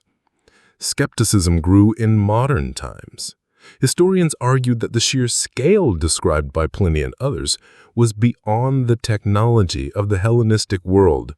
Some claimed the Colossus was vastly smaller than the legends suggested, perhaps no taller than a modern house. Others believed it might never have existed at all, just a myth woven out of exaggerated pride. After all, no giant bronze statue fragments had ever been definitively tied to roads. And then, archaeology started to shift the conversation. Excavations on roads uncovered large bronze fragments buried around the harbor area, twisted and weathered but unmistakably ancient. Metallurgical studies suggested these pieces were consistent with the scale and casting techniques that would have been required for a statue of extraordinary size. Inscriptions also confirmed the massive undertaking, records of financial contributions, temple offerings, and the immense engineering required to build the statue. What really cemented the plausibility of the Colossus was a deeper understanding of ancient engineering. The Greeks had already built enormous bronze statues like the massive Athena Bromakos in Athens, and they were masters of using iron frameworks, stone supports, and casting methods to create larger-than-life figures. Modern reconstructions show how the Colossus could have been assembled in stages, using earthen ramps and scaffolding, not unlike how today's skyscrapers are pieced together. Suddenly, what once seemed like an impossible myth began to look like lost ingenuity. But the Colossus is more than just an engineering marvel. It's also a story about the fragility of human achievement. Built in triumph, destroyed in an instant. For centuries, sailors would have seen its broken pieces lying on the shore, a reminder that even wonders fall. In 654 CE, invading forces reportedly melted down the remains and carted them away on the backs of hundreds of camels, dispersing the bronze forever. By then, the Colossus had already passed from reality into legend. And yet, fragments and accounts still anchor the story in truth. The giant thumb Pliny described, the bronze shards unearthed in Rhodes, the inscriptions recording its construction, they all whisper the same thing. The Colossus was real. It may not have straddled the harbor, as Renaissance painters loved to imagine, but it did exist, and it was every bit as awe-inspiring as ancient writers claimed. The myth of its collapse, too, carries meaning. It reminds us of the impermanence of even the greatest works. Humanity builds wonders to defy time, but time always wins. The Colossus teaches us that legends are rarely pure fiction. They're fragments of reality, magnified and polished until they shine brighter than the truth. And sometimes, just sometimes, archaeology catches up to legend, proving that the line between myth and history is much thinner than we'd like to admit. Homer's wine-dark sea. If you've ever read the Iliad or the Odyssey, you probably stumbled on one of the strangest phrases in all of literature, Homer's famous description of the ocean as the wine-dark sea. For centuries, readers scratched their heads. Why in the world would Homer compare the bright, glittering blue waters of the Aegean to dark red wine? Was it just bad poetry? A mistake? Or maybe the sea really did look different 3,000 years ago? For a long time, scholars dismissed it as poetic nonsense. They assumed Homer was indulging in metaphor, reaching for dramatic language rather than accurate description. Some even argued that maybe volcanic ash or storms had temporarily discolored the water, or that Homer had simply never seen the ocean clearly. But the mystery didn't end there, because Homer didn't just describe the sea in strange ways. Throughout his epics, he used color words in ways that didn't quite add up. Honey was green, sheep were violet, and iron was shining like the sky. It wasn't just one odd phrase, it was a pattern. This puzzled classicists for centuries. Were the Greeks bad at describing colors? Did their poets exaggerate so much that accuracy didn't matter? Or was something deeper going on in the way they literally saw the world? The real breakthrough came not from literature, but from science and linguistics. In the 19th and 20th centuries, researchers began studying how different cultures developed words for colors. And they discovered something fascinating. Not every language has the same color categories we do.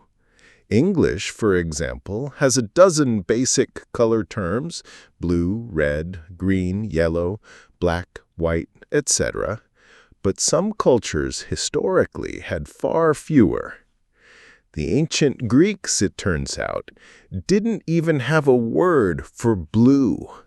That's right, the color of the sky and the ocean, the very thing we take for granted, was linguistically invisible to them.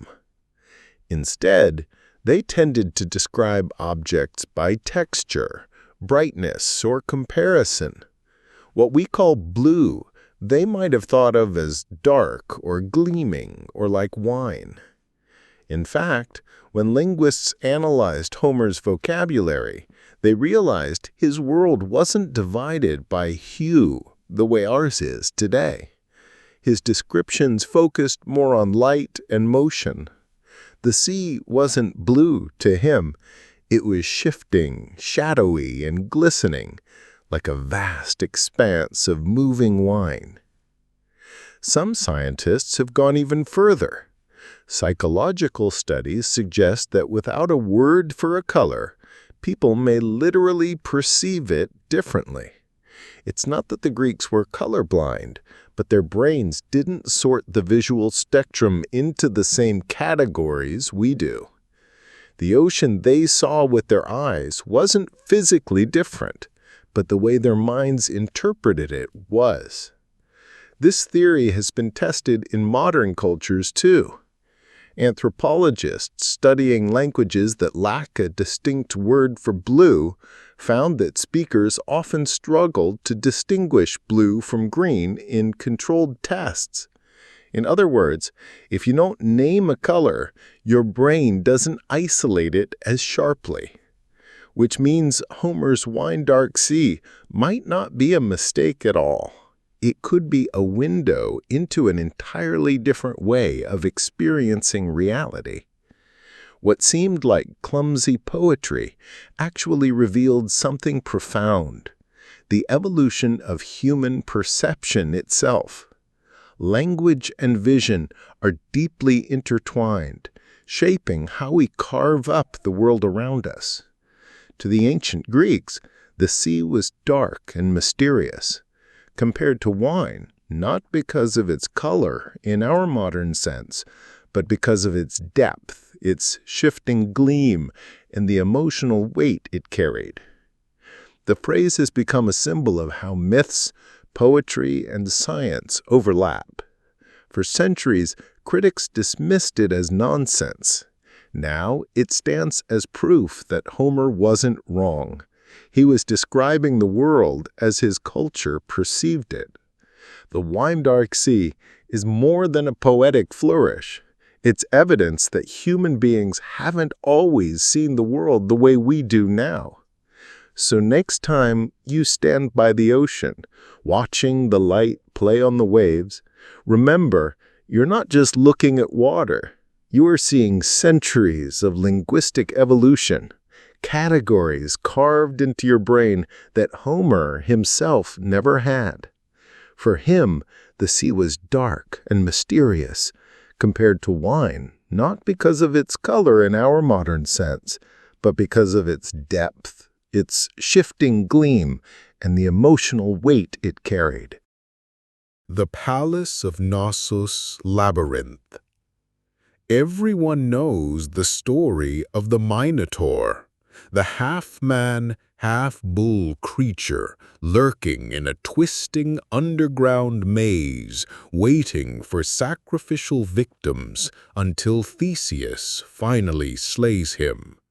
For centuries, people treated it as pure Greek myth, a piece of dramatic storytelling to explain bravery, sacrifice, and the triumph of human will. The labyrinth was imagined as an impossible structure, a magical prison built by the genius Daedalus, so complex that no one who entered could ever escape. To most scholars, it was just a myth, nothing more than a cautionary tale of monsters and heroes. But then, at the dawn of the 20th century, something extraordinary happened. Archaeologists excavating on the island of Crete uncovered the sprawling ruins of the Palace of Knossos, the center of the ancient Minoan civilization. What they found shocked them. This palace, dating back nearly 4,000 years, wasn't just big, it was enormous, stretching across multiple levels, packed with passageways, staircases, dead ends, and chambers that wound and doubled back on themselves. To walk through it felt less like entering a building and more like stepping into a maze. The more they studied it, the clearer it became. This was the labyrinth. The myth wasn't entirely imaginary. It had a real foundation in the architecture of a lost civilization. Imagine being a visitor to Knossos in the Bronze Age. You arrive at this palace, the political, religious, and economic heart of the island. Instead of simple halls, you're faced with corridors that split and rejoin, stairways that disappear into hidden courtyards, storerooms filled with massive jars, and rooms layered upon rooms. The experience would have been overwhelming, disorienting, and even terrifying. To the people of the time, it must have felt exactly like being trapped in a maze. And then there's the bull. The Minoans were obsessed with bulls. Archaeologists uncovered frescoes of athletes leaping acrobatically over them in rituals, carvings of bull horns decorating shrines, and artifacts showing their religious importance. It seems the bull wasn't just an animal to them. It was sacred, a powerful symbol tied to fertility, strength, and the gods themselves. Combine this bull-centered culture with the disorienting palace architecture, and you begin to see how the myth of a bull-headed monster in a labyrinth could have taken shape. There's another chilling layer to the story. The myth of the Minotaur included the idea of human sacrifice, young men and women from Athens being sent into the labyrinth to face the beast. For centuries, historians assumed this was pure invention. But archaeological finds at Knossos revealed something unsettling. Evidence of possible ritual sacrifice. In one site, bones of young individuals were found with marks that some interpret as signs of ritual killing. In another, bull imagery and altars suggest ceremonies that may have blurred the line between symbolic and literal blood offerings. Suddenly, the Minotaur myth doesn't look so far removed from reality. The labyrinth also had symbolic power. In Greek thought, it became a metaphor for life's struggles, a confusing, winding journey full of dead ends where courage and intelligence are the only way forward. But when you tie the symbol back to the physical ruins of Knossos, you realize the story may have started simply. People told tales about a confusing palace and the frightening rituals within it. Over generations, myth-making did the rest, turning halls into mazes, bulls into monsters, and ceremonies into epic battles. What's fascinating is that even after the Minoans vanished, their stories lived on in Greek mythology.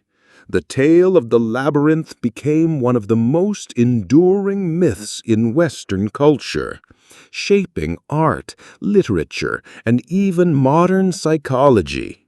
When Carl Jung and later psychoanalysts spoke of the labyrinth of the mind, they were tapping into a metaphor that began with very real hallways on Crete. So the next time you hear about Theseus and the Minotaur, remember, it wasn't just a story about a monster in a maze. It was rooted in a real place, built by real people who created a palace so vast and disorienting that it felt supernatural. What seemed like fantasy turns out to have been a distorted memory of Minoan life, where architecture, religion, and ritual blended into something so strange it demanded to be mythologized. The Palace of Knossos shows us that myths don't come from nowhere. They grow from fragments of truth, magnified and reshaped over time until they tower over history like legends. And sometimes, when the ruins are unearthed, the line between fantasy and reality blurs in ways we never expected. The Maya Star Wars. When people first studied the ancient Maya, they expected to find the remnants of a peaceful civilization obsessed with timekeeping, calendars, and astronomy.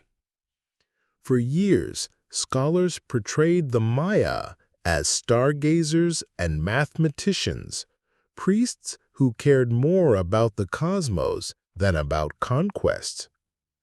Their elaborate hieroglyphs and temple alignments certainly seem to reinforce this image. The Maya calendar was astonishingly precise, their knowledge of the movements of Venus and the moon unparalleled to outsiders. It looked like they lived in harmony with the heavens, but buried in those same hieroglyphs was something darker: records of violence, invasions, and wars. For decades, many experts dismissed these references as exaggerations, metaphors, or symbolic myths, rather than descriptions of real battles. The Maya weren't supposed to be warriors. They were supposed to be philosophers. And then came a strange detail that baffled scholars: repeated mentions of wars linked not just to kings and cities, but to the movements of Venus. These inscriptions described conflicts timed with the planet's cycles, sometimes even using the phrase "Star War." At first, it sounded absurd. Why would a civilization tie life or death struggles to the shifting brightness of a planet in the sky? Was it poetic language, religious symbolism, or had they really waged wars based on astronomy? For years, the mainstream view leaned toward metaphor. The Maya couldn't possibly have scheduled real wars according to Venus until evidence began to mount. Archaeologists and epigraphers began piecing together fragmented stelae, stone monuments carved with Maya hieroglyphs across sites like Yaxchilan, Tikal, and Karakor.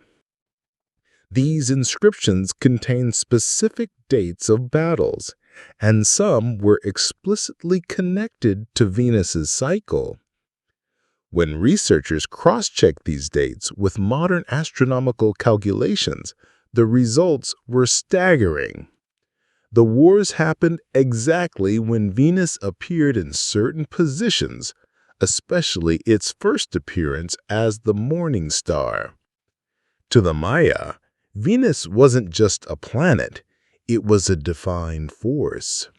They associated it with the god Kukulkan, or Quetzalcoatl, in central Mexico, a powerful deity linked with death, renewal, and warfare. The morning star was seen as an omen of destruction, a cosmic signal to strike. Cities planned raids, sacrifices, and full-scale wars based on these celestial alignments. What once seemed like fantasies suddenly looked like a highly organized, astronomy-driven system of warfare. Even more chilling, archaeological digs revealed layers of burned temples, mass graves, and signs of violent upheaval that matched these very dates.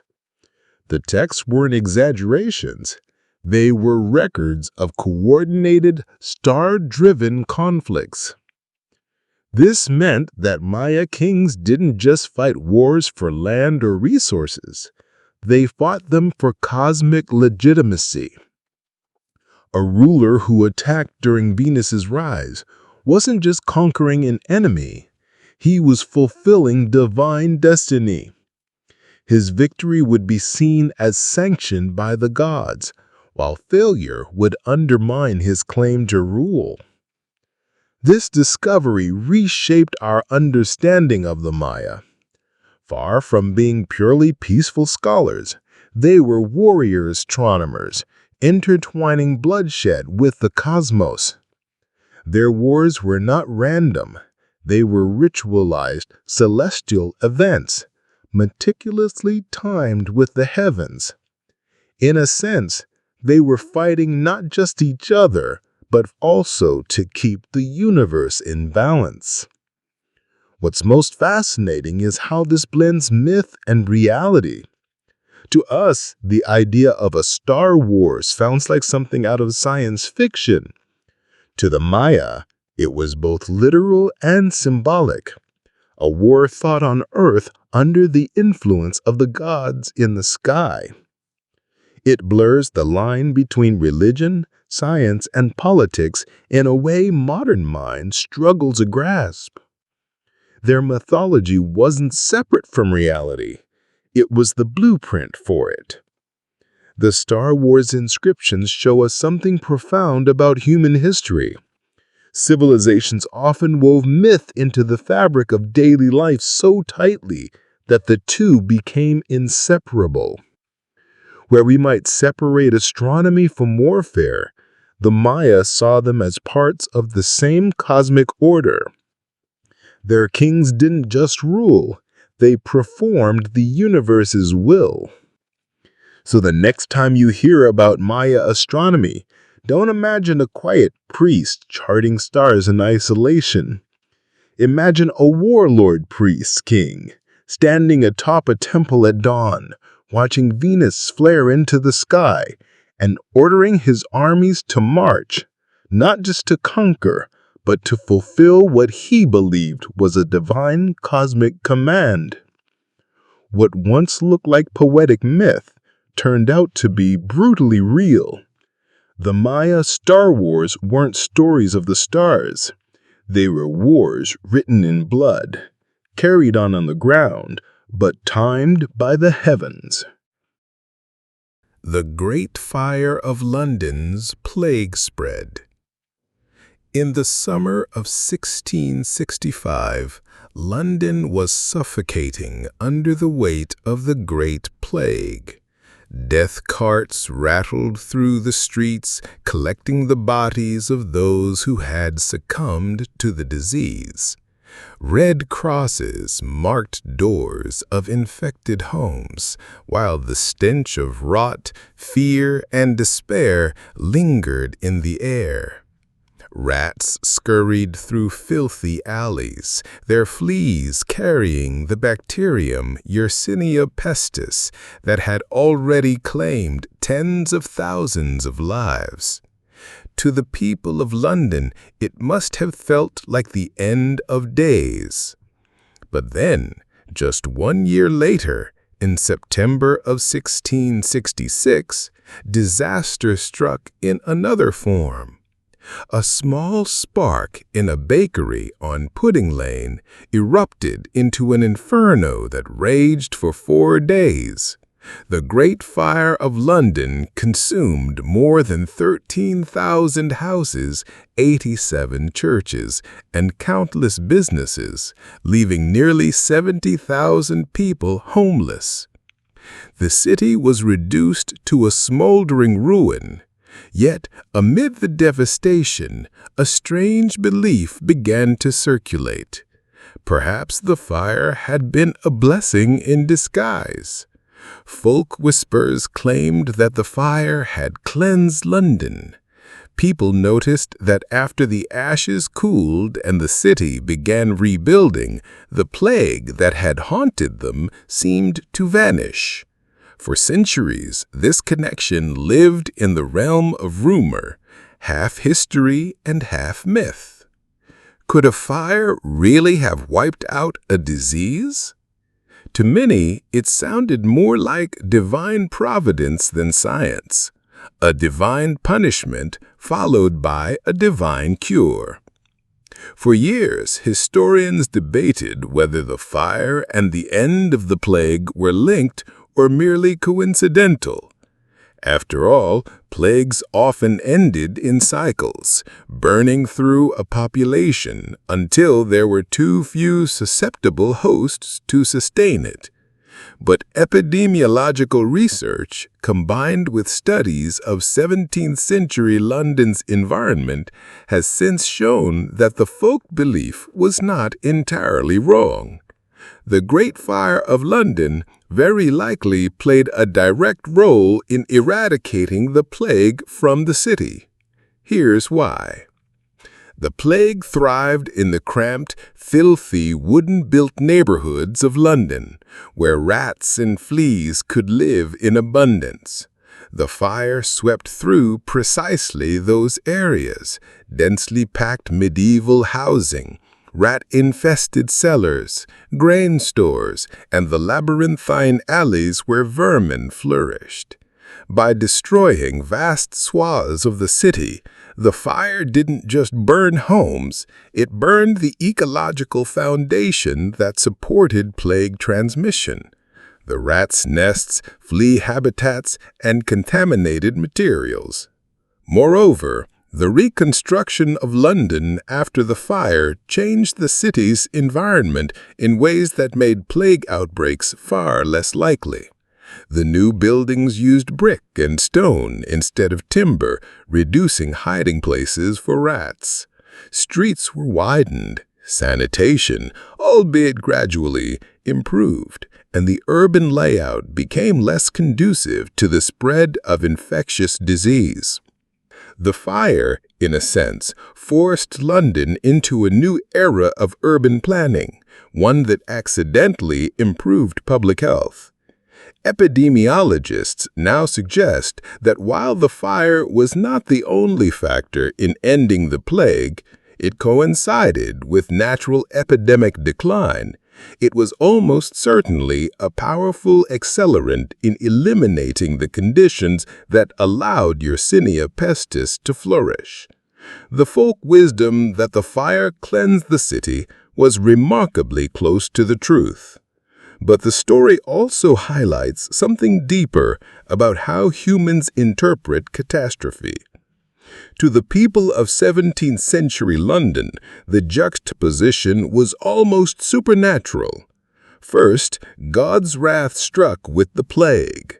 Then, God's fire purged the sin and corruption, wiping away not just homes but disease itself. To them, the narrative was divine justice, not microbiology. And yet, centuries later, Modern science circled back to validate what had long been whispered, that fire can purify not only spiritually, but biologically. The Great Fire of London, then, stands as one of history's strange ironies. A disaster that left tens of thousands destitute may have spared future generations from recurring waves of plague. It was both curse and cure, destruction and salvation, a tragedy that carried within it an unexpected act of healing. In the end, what people once dismissed as folklore, that fire cleansed disease, wasn't superstition at all. It was an intuitive grasp of a truth that science would only later confirm, that sometimes, in the ashes of devastation, health and renewal can rise. The city of Cahokia. For centuries, European settlers and historians assumed that pre-Columbian North America had no cities, only small villages of indigenous people. Tales of enormous mounds and sprawling settlements were often dismissed as exaggeration or myth. When early travelers reported massive urban structures along the Mississippi River, locals shrugged them off as folklore. Surely, they thought, no Native American civilization could have built anything approaching the grandeur of European cities. But the legends persisted. Stories of Cahokia, located near present-day St. Louis, described massive monks' mounds and ceremonial platforms, but skeptics laughed. They imagined simple tribal societies, not bustling urban centers with tens of thousands of inhabitants. Archaeologists began to dig in the late 19th century and early 20th century, and what they discovered was staggering. Cahokia wasn't just a mound, it was a metropolis. At its peak, around 1050 to 1200 CE, it may have housed 15,000 to 20,000 people. That made it larger than London during the same period. The scale of Cahokia is hard to overstate. Monk's Mound, the city's centerpiece, rises over 100 feet high and spans 14 acres at its base. Surrounding it were dozens of smaller mounds, plazas, and ceremonial grounds. Streets were carefully aligned, and evidence of complex housing, workshops, and marketplaces indicates a highly organized society. Archaeologists found evidence of sophisticated agriculture, trade networks stretching hundreds of miles, and even astronomical alignments suggesting knowledge of celestial cycles. Perhaps most surprising was the social structure. Cahokia's layout indicates a hierarchical society with powerful elites controlling religious and political life. The largest mounds likely served as platforms for temples or the residences of rulers, while smaller mounds and plazas hosted communal gatherings and ceremonies. The city was a hub of commerce, religion, and government, far more than a simple collection of huts. The discovery forced historians to rethink everything they thought they knew about pre-Columbian North America. Legends of mound-building societies were not myths, they were memories of a civilization that rivaled European cities in complexity. The idea that indigenous peoples were primitive was shattered by evidence of urban planning, social stratification, and monumental architecture. Cahokia also shows how myths often contain kernels of truth. Oral histories passed down by Native Americans spoke of great cities and sacred mounds, even if the details became exaggerated over time.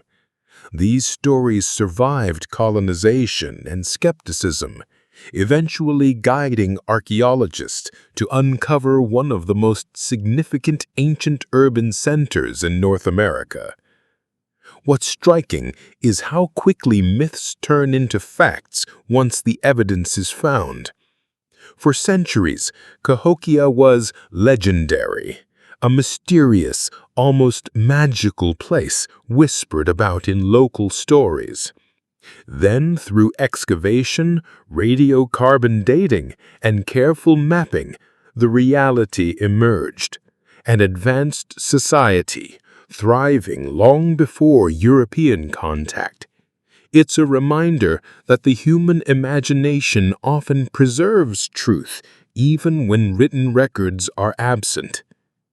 Cahokia also prompts reflection on scale and memory. Standing atop Monk's Mound, you can see the vastness, the careful alignment of streets, and the remnants of plazas. It's humbling.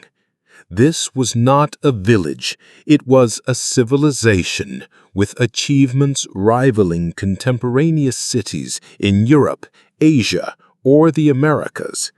And yet, for centuries, it lived only in legend. In the end, the story of Cahokia bridges myth and archaeology. Tales of massive mounds were doubted, dismissed, or romanticized, but they pointed to a truth waiting to be rediscovered. Today, Cahokia reminds us that myths are not always fantasies. Sometimes they are echoes of real places and peoples preserved in story until someone digs deep enough to uncover them. The city of Cahokia teaches an important lesson. Never underestimate the past. Even when legends seem implausible, they can contain incredible truths. Truths that once uncovered change the way we see history, culture, and human achievement. The Tarim Mummies. For centuries, travelers and local legends spoke of mysterious people living in the far western deserts of China. Tales of tall, fair-skinned, red-haired individuals who seemed entirely out of place among the native populations. These stories were often dismissed as exaggeration, myth, or outright fantasy. After all, how could Caucasian-featured people exist in the heart of the Tarim Basin thousands of miles from Europe? For historians, these accounts seemed improbable, almost magical, as if folklore had wandered into the realm of history. Then, in the early 20th century, something remarkable happened. Explorers and archaeologists began uncovering ancient burial sites in the Tarim Basin, located in modern-day Xinjiang. What they found stunned the world. Dozens of remarkably well-preserved mummies, some dating back as far as 4,000 years. And these weren't just ordinary mummies, they were strikingly Caucasian in appearance. Tall, with elongated faces, high noses, and sometimes reddish or blonde hair, they matched the descriptions in the old tales almost perfectly. The arid conditions of the desert preserved these bodies in extraordinary detail. Arid sands and low humidity prevented decay, allowing clothing, shoes, and even textiles to survive thousands of years. Some of the mummies wore woolen hats and felt boots, suggesting sophisticated weaving techniques and cultural connections far from what anyone had imagined. Radiocarbon dating confirmed that these people had lived in the region long before the Silk Road existed, indicating that the Tarim Basin was home to a diverse population far earlier than previously thought. But the story becomes even more fascinating when we examine their culture. Genetic studies show that these individuals were largely of Western Eurasian ancestry, confirming what the legends implied. Their presence in China suggests that migration, trade, and interaction across Eurasia occurred far earlier than historians once believed. These people were not isolated anomalies. They were part of a network of movement, innovation, and cultural exchange spanning the continent. The Tarim mummies also challenge assumptions about ancient China. Textbooks once painted the region as homogeneously East Asian, with cultures evolving separately from Western Eurasia. But the mummies show a more complex reality, a meeting point of civilizations where genetic, technological, and cultural influences converged. The legends of red-haired strangers, once mocked as fanciful stories, were actually echoes of real, tangible events. The red hair, tall stature, and unusual clothing of these ancient travelers were remembered and retold, waiting for a generation of scientists to validate the truth. Today, the Tarim mummies are celebrated not just for their preservation, but for what they reveal about human history. They tell a story of migration, diversity, and cultural interaction far beyond what anyone expected.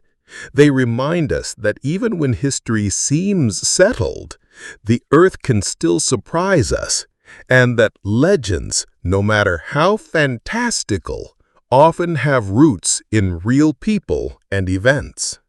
So the next time someone tells you a story that seems impossible, remember the Tarim mummies. They show that truth can hide in deserts for thousands of years, waiting for curious minds to uncover it. Myths aren't always fiction. They can be history waiting for discovery. The Copper Scroll Treasure. The Dead Sea Scrolls are famous for revealing hidden texts from an ancient Jewish sect, but one scroll stood apart, the Copper Scroll.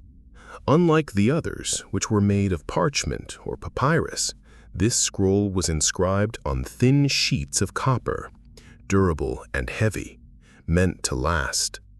What made it even stranger was its content. Instead of sacred writings, prayers, or laws, the Copper Scroll was essentially a treasure map. It listed dozens of caches of gold, silver, and other valuables scattered across the Judean wilderness. For decades, historians and archaeologists were baffled. Was it literal or metaphorical? Surely, they thought, this must be symbolic, a way of describing spiritual wealth, hidden knowledge, or moral lessons. A literal reading, suggesting mountains of gold buried in caves, seemed impossible. After all, the scroll was over 2,000 years old, dating to around 50 to 100 CE. How could such treasures survive intact? Was it a hoax, or perhaps a literary device? Despite skepticism, the scroll tantalized adventurers and scholars alike. Its precise instructions, numbering of locations, and descriptions of landmarks were unusually detailed. Some sites seemed recognizable, others were lost to time. Attempts to locate the treasure proved frustrating, and over the years, rumors of hidden wealth and secret caches grew into legend. Many dismissed the scroll entirely, calling it fantasy. Yet modern archaeological research has begun to validate parts of its story. Scholars realize that some of the places mentioned in the Copper Scroll correspond with known archaeological sites, including caves, fortresses, and ancient storage areas used during the Roman conquest of Judea. While much of the treasure remains unlocated, possibly looted, destroyed, or still buried. The scroll's existence proves that these lists weren't purely symbolic. The people who wrote it intended to document real items, likely hidden to protect them during times of war. The Copper Scroll also provides insight into the society that created it. The sect responsible, most likely the Essenes near Qumran, appears to have been incredibly wealthy and organized. They recorded assets meticulously, even in times of extreme threat. The scroll isn't just a map, it's a window into ancient logistics, security, and the way people safeguarded valuables in a turbulent era. Gold and silver weren't just money, they were survival tools, stored with precision to ensure the community's continuity. What's remarkable is the mix of myth and reality. For centuries, the Copper Scroll seemed almost magical, a treasure hidden for millennia, waiting for someone to decode its secrets. And in a way it was. It was hidden, difficult to read, and shrouded in the mystique of the Dead Sea Scrolls. Yet unlike many myths, it had a basis in fact. Real valuables were cataloged with real locations by real people. The line between legend and reality here is astonishingly thin. The scroll also inspired a generation of treasure hunters, explorers, and scholars. Books, films, and documentaries have treated it as a kind of biblical Indiana Jones adventure. And while no one has uncovered the full treasure, recent studies using ground-penetrating radar, satellite imaging, and careful textual analysis suggest that some caches may still exist, entirely untouched since the 1st century. The possibility that the Copper Scroll's treasures remain hidden adds a sense of immediacy to a story that is otherwise 2 millennia old. Even more fascinating is what the scroll tells us about the human mind. Ancient people often encoded real information in what seemed like myth or legend to outsiders. Stories of hidden treasure were partly practical, partly symbolic, partly protective. They allowed knowledge to survive across generations without being easily stolen or misinterpreted. Today, we recognize the Copper Scroll as one of the few surviving examples of this technique, a literal treasure map disguised as an enigmatic, mystical object. So while skeptics once laughed at the idea of a map leading to literal caches of gold and silver, history and archaeology suggest the Copper Scroll is rooted in reality. The legends were true, at least in part. Real treasures were hidden, carefully recorded, and possibly still waiting to be found. It's a reminder that not all myths are mere imagination. Sometimes they're coded truths, preserved across centuries, whispering to us from the past. The desert fairy circles of Namibia. In the arid deserts of Namibia, hundreds, sometimes thousands, of perfectly circular patches of bare earth dot the landscape. For centuries, local folklore explained them as magical or mystical phenomena. Some tribes believed they were the footprints of spirits, places where supernatural beings had danced or rested. Others thought the circles were portals to other worlds, mysterious areas where humans shouldn't tread. Travelers and explorers, seeing these strange formations for the first time, often assumed the stories were just myths. How could nature make something so unnaturally perfect? These fairy circles had been known for hundreds of years, yet no one could definitively explain them. Theories ranged from alien activity to gas eruptions beneath the ground. Some suggested they were the work of unknown large animals, while others argued that they were merely anomalies caused by wind patterns or soil composition. Scientists were intrigued but divided, and the circles remained one of the most enduring natural mysteries in the world. The real breakthrough came with careful ecological study in the late 20th and early 21st centuries. Researchers noticed that each circle wasn't random. The spacing between circles and their uniformity hinted at an organized process. The circles often appeared in areas dominated by grasses, with the bare soil patches surrounded by healthy, dense vegetation. This suggested some form of competition was occurring, plants competing for scarce water in the harsh desert. Further investigation revealed a fascinating agent: termites, specifically sand termites, Psamatermes iloceras, play a critical role. These tiny engineers remove grasses from the center of their territory to build underground nests and channels. This clearing reduces competition for water, allowing vegetation around the perimeter to thrive. Essentially, the termites create perfectly circular areas that maximize their survival while influencing the desert ecosystem. But termites aren't the whole story. Scientists also found that the circles are influenced by plant competition and environmental stress. In areas with extreme dryness, water is the limiting factor.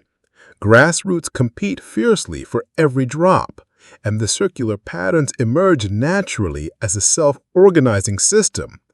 The result is a geometric, almost artistic pattern in the sand, spanning meters in diameter, sometimes forming thousands of these circles across vast plains. A combination of termite activity and ecological pressure creates what looks like magic, but is in fact science at work. What's remarkable is how closely this aligns with the myths. While local communities attributed the circles to spirits or magical dances, the stories captured the mysterious and seemingly unnatural perfection of the phenomenon. Long before modern science explained them, people recognized that there was something extraordinary happening in the desert.